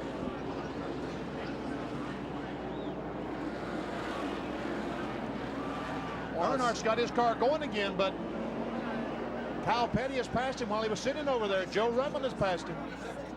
Joe Ruttman is all beaten up. Look at the back of Ruttman's car. In replay, let's look at what happened. There are now 2 laps to go. Darrell Waltrip's alongside of him. There's the hook. Bang. Earnhardt came down, caught the right rear of Darrell's car, and both of them spin. Darrell hits the car hard. Joe Ruttman can't control the car. If he could just keep them spinning. Look at Neil Bonnet's car. Look at Bonnet's car coming down the front stretch. Neil Bonnet's coming by. That's Waltrip's car with nothing left is coming down by us now. We'll take a look at it. There's Bodine and coming into the checkered flag is about to come out. Checkered flag will come down, and I think Kyle Petty is going to win it for the Wood brothers. Caution is on the racetrack. Take a look at number 11. There's number 7 that came through that calamity up here on the last lap. Coming down, Harold Kinder, flag in hand, and Kyle Petty, who watched it all. Checkered flag is coming out, I believe, right now. They're only showing 398 complete, but I believe that's 400. The checkers are down. Kyle Petty has won it, and we want to look again at exactly what happened up here in turn number 3. There's going to be some tempers after this one. Oh, man. Kyle Petty goes up on the board in the wins column. His first Winston Cup victory coming on the track where his dad dominated for so many years, up through to the mid-70s. Kyle Petty has won it for the Wood brothers in car number 7. And the story again is what happened in turn number 3. Let's take a look again, Benny. Here they were. They're going down the back straightaway. Earnhardt drives in the right rear quarter of Waltrip. Takes himself out. Takes himself out. 26, Joe Ruttman, he can't get through without spinning there. Ruttman gets through, but he spins. Bodine spins in on the outside of the, we see him obscured up there, but he spins. and hits the outside retaining wall. There's Dale Waltrip's Chevrolet, and it is torn up. Gone away. It's stalled on the back straightaway. It can't go any farther. That's as far as it'll go. Kyle Petty is headed for victory lane. A disappointed, discouraged Waltrip trying to gather himself up, climbing out. Thought he was going to victory lane. Instead, he's going to take that one over to the boneyard. There's nothing left of car number 11 today. He did a great job getting up there, too. He and Earnhardt had swapped some sheet metal down in turns 1 and 2. Earnhardt's number 3 comes in. Incredible finish. I'm numb. I don't really know what to say. Let's go to the winner's circle right now. Okay, we're down here in the victory lane. We're down here in victory lane with the winning driver. He's taking the steering wheel off the car. Come on, Kyle. You don't have to comb your hair. Get out here. Kyle Petty's getting a proper attire on. He's removed the steering wheel from this Wood Brothers car, which has been out of the winner's circle for quite some time. Come on out, Kyle. Here he is. Here's the winner. Hey! Congratulations. You surprised? Surprise ain't the word for it. I mean, you know, we worked hard all day. You know, the car pushed all day long, and we couldn't never get it. The motor ran real good. But, you know, we never got the driving right until right there at the very end, and then they just drove off and left, and I got caught in traffic. But evidently, they all got to run into each other, and we were lucky. Did you see the crash? No, I was in the middle of the backstretch, and I seen the smoke. I just run up on Daddy and them, and him and I guess the 10 cars, Sachs and those guys, and was trying to just feel my way around them to finish the race. And looked down the corner, and I seen a yellow bumper, and I figured it was Bodheim's or Earnhardt's. I didn't know which one it was, but we was fortunate, real lucky today. Well, congratulations. Here's Patty, your wife. Patty, please. I'm just praising the Lord for us being out of the way and everything today, and the Lord giving us the opportunity to be here. Well, that's great. Patty and Kyle Petty, a happy sort of winner's circle. Back to you, Ken. We'll try to get a word of the other participants as to what happened here. Let's take another look at this final moment with about 3 laps to go. This was it, turn number 3, 11 and 3, getting into contact. Then Joe Ruttman ran out of room, and that was the story. It set it up for Kyle Petty to take his first victory. Let's go quickly to Jerry Garrett. Dale Earnhardt, what was your view on what happened in that accident? Just hung up with old Darrell. We got in the wall.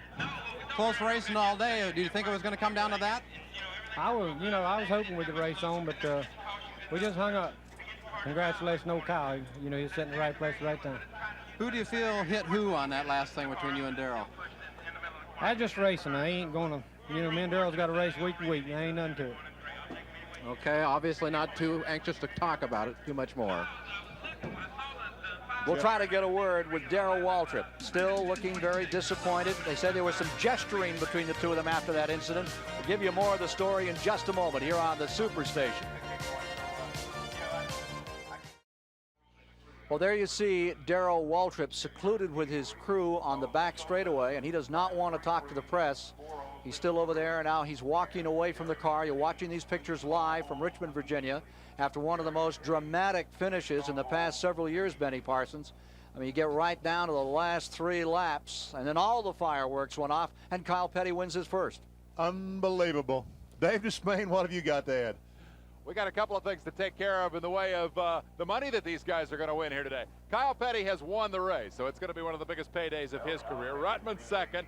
Dale Earnhardt apparently third. We think Bobby Allison was fourth and Darrell Waltrip was fifth, but they're still discussing that as they figure out who did what on those last couple of laps. The Goodies Headache Award has been voted by the press to Bill Elliott, who tore up his race car very early on. But note that the final vote was taken just a few laps from the finish of the race, and we understand they may have demanded a recount based on what happened on the last lap to decide who in fact is going to get the Goodies money here. The True Value Hardware Stores Hard Charger Award went to this guy. He charged all day. He accumulated the most points and will take home the winner's share of that $5,000 that will be shared by these top 5 drivers. That money goes to Earnhardt. Now I think we should check out the Champion Spark Plug Racer of the Day ballot. That's the one that we get to vote on. Let's go up top side and start with the guys who had the overall view of the thing. Ken Squire, Benny Parsons, who do you like? Racer of the day? How about it, Parsons? You know, you got to give Waltrip. I think you got to give it to Waltrip because he made up a lap. He was a lap down. He made it up, and he was leading the race with 2 or 3 laps to go when they had the problem up there in the third corner. They're just drawing away the Bodine car. I was going to give it to him. He stayed in there all day long. They had a problem in the pits, apparently. They made the wrong massage in a race car, and they turned him off. But I really thought he had it as good as I've seen in a long time for about 300 laps. Let's get the pit reporter's view. Chris Economaki and Jerry Garrett, your votes. Chris. Well, I think that Joe Ruttman looked pretty good to me with that car all torn apart. He stayed in there, and if it weren't for some handling problems, he might have been a more definite factor at the finish. Back to, now to Jerry. Well, I would vote for Kyle Petty. He kept his cool on this thing, and it paid off for him anyway. Hey, Despain, it's all yours. I get to be the tiebreaker. Darrell Waltrip. He was a lap down. He got by, and he got back into the lead lap. He got clobbered by Dale Earnhardt. We know who hit who on that last couple of laps. Waltrip was past him and got nailed. Waltrip was the racer of the day. He lost the race, but he won my heart. We're trying to get a word with Darrell Waltrip now. Remember, the Vitalis U.S. Olympic Invitational Track and Field Meet is next here on the Superstation, WTBS. So stay with us for that, and we'll try to get a word and show you again exactly what happened in this incredible finish at Richmond, Virginia this afternoon. Let's look again at the circumstances that created Kyle Petty's first victory in Winston Cup racing, and the first for the Wood brothers since July 4th of 1983. 11 car getting hooked by number 3, and away they go. Bodine is about to get trapped. Joe Ruttman tries to go on the inside. He can't make it. That's Bodine that just ran into the pile up there. If he could just gotten through, he would have been the victor. We still haven't seen Kyle Petty. He still hasn't come through. There's Joe Ruttman. He really tried to keep it under control. Bodine on the outside, hitting the outside guardrail. Heavy damage to the Bodine car. Jerry Garrett has a report on Darrell Waltrip. Well, Ken, we tried to talk to Darrell Waltrip, and he said he'd rather not. He says, there's nothing I can say. There's nothing I ought to say right now the way I feel. He did want his parents at home to know that he's okay. So Kyle Petty wins his first race. His dad wound up 20th today. Joe Ruttman comes home in second place. Dale Earnhardt for third. Bobby Allison for fourth. Darrell Waltrip is credited with fifth. Bobby Hillen comes across in sixth, and finishing in seventh was Neil Bonnet. Bodine is credited with 8th at this time. In 9th, Dave Marcus, and in 10th was Rusty Wallace. 11th was Jimmy Means. 12th went to Davey Allison this afternoon. 13th went to Doug Heverin. 14th to Buddy Arrington, and 15th went to Terry Labonte's car number 44. J.D. McDuffie is credited with 16th, Lake Speed with 17th, Ron Bouchard back in 18th, Greg Sachs with 19th, and as we mentioned, Richard was in 20th spot. Bill Elliott was given 21st on the count. All right, that's the story here this afternoon. There were a total of 9 cautions today. Let's get a quick word from Dave Despain. How's it going to be remembered? Will it be remembered as the day that Earnhardt and Waltrip did it again and knocked one another out of the race? Or will that overshadow the first victory ever for one of the great names in this sport, Kyle Petty, following in his father's tradition, finally won one? It's a bit of a shame he had to back into it. For Benny Parsons, Chris Economaki, Jerry Garrett, Bob Barsha, and Dave Despain, I'm Ken Squire, here at the Richmond Fairgrounds, where Kyle Petty reigns supreme.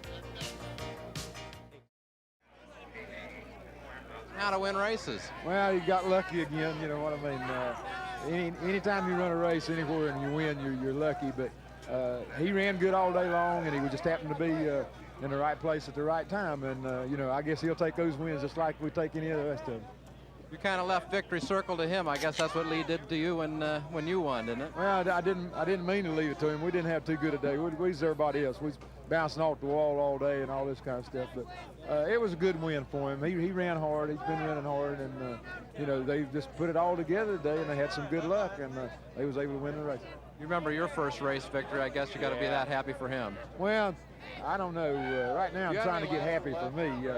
But naturally, yeah, we're just tickled to death for him because it's been a long time coming, and I know that you know, he knew he could do it. I know the Woods boys and 7-Eleven people, all those people knew that, you know, that he could do the job. And it's just the idea now that you know, he's won a race now. He's got to come back now and show him he can do it some more. Were you a front row participant or witness to that last lap banging? I'm afraid I was. I was about halfway down the backstretch. I was to the first banging too, but I didn't quite get through that one. And then the second one, I was able to get stopped and whoa the thing down. But just one of those things when you're running that close and this fast, and anything happens, there's just no room for any mistakes. And once one cat makes a mistake, it costs everybody that way.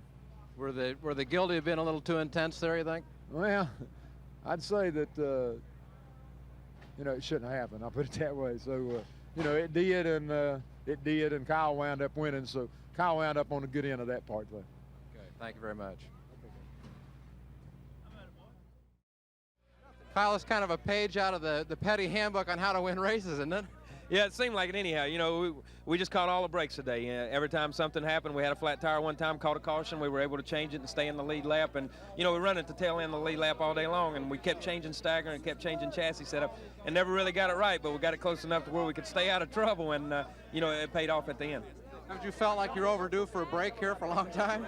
For about the past 3 or 4 years, I felt like I was overdue for a break. You know, we felt like last year we could have won a race or two. And things just didn't go our way, but today everything fell our way, and we ended up lucking in and winning one. Now, the Wood brothers, that's their first victory in a long time. They got to be happy, too. Yeah, I think this is big for all of us. This is big for me because, you know, I've never won a Grand or a Winston Cup race, and this is big for them because they hadn't won a race in a couple years. This breaks a dry spell for them, and I think it gives the whole team confidence, and especially at the beginning of a season like this, where we've got 26, 27 races to go, it gives us a lot of confidence to roll on the rest of the year. Do you feel like the pressure's off you now after all the years when people say, when's he going to win? I don't think the pressure's ever really off anymore, you know what I mean? I think the pressure's subsided a little bit because we did win a race, but we didn't just outrun everybody today. You know, you still got to be realistic and look at it that we were just in the right place at the right time and able to take advantage of what happened. But, you know, I think the pressure will be off a little bit more when we're able to just go out and blow the doors off a couple of times. Well, your dad sends his regards, says he wishes he felt good enough to come down here and visit with you. Yeah, I'm sure he's sore. I'm glad I'm sorry he's feeling kind of bad, but he's pretty tough up here at Richmond, and as long as he was down, that was one you didn't have to worry about. Okay, Kyle Petty, Grand National win, #1.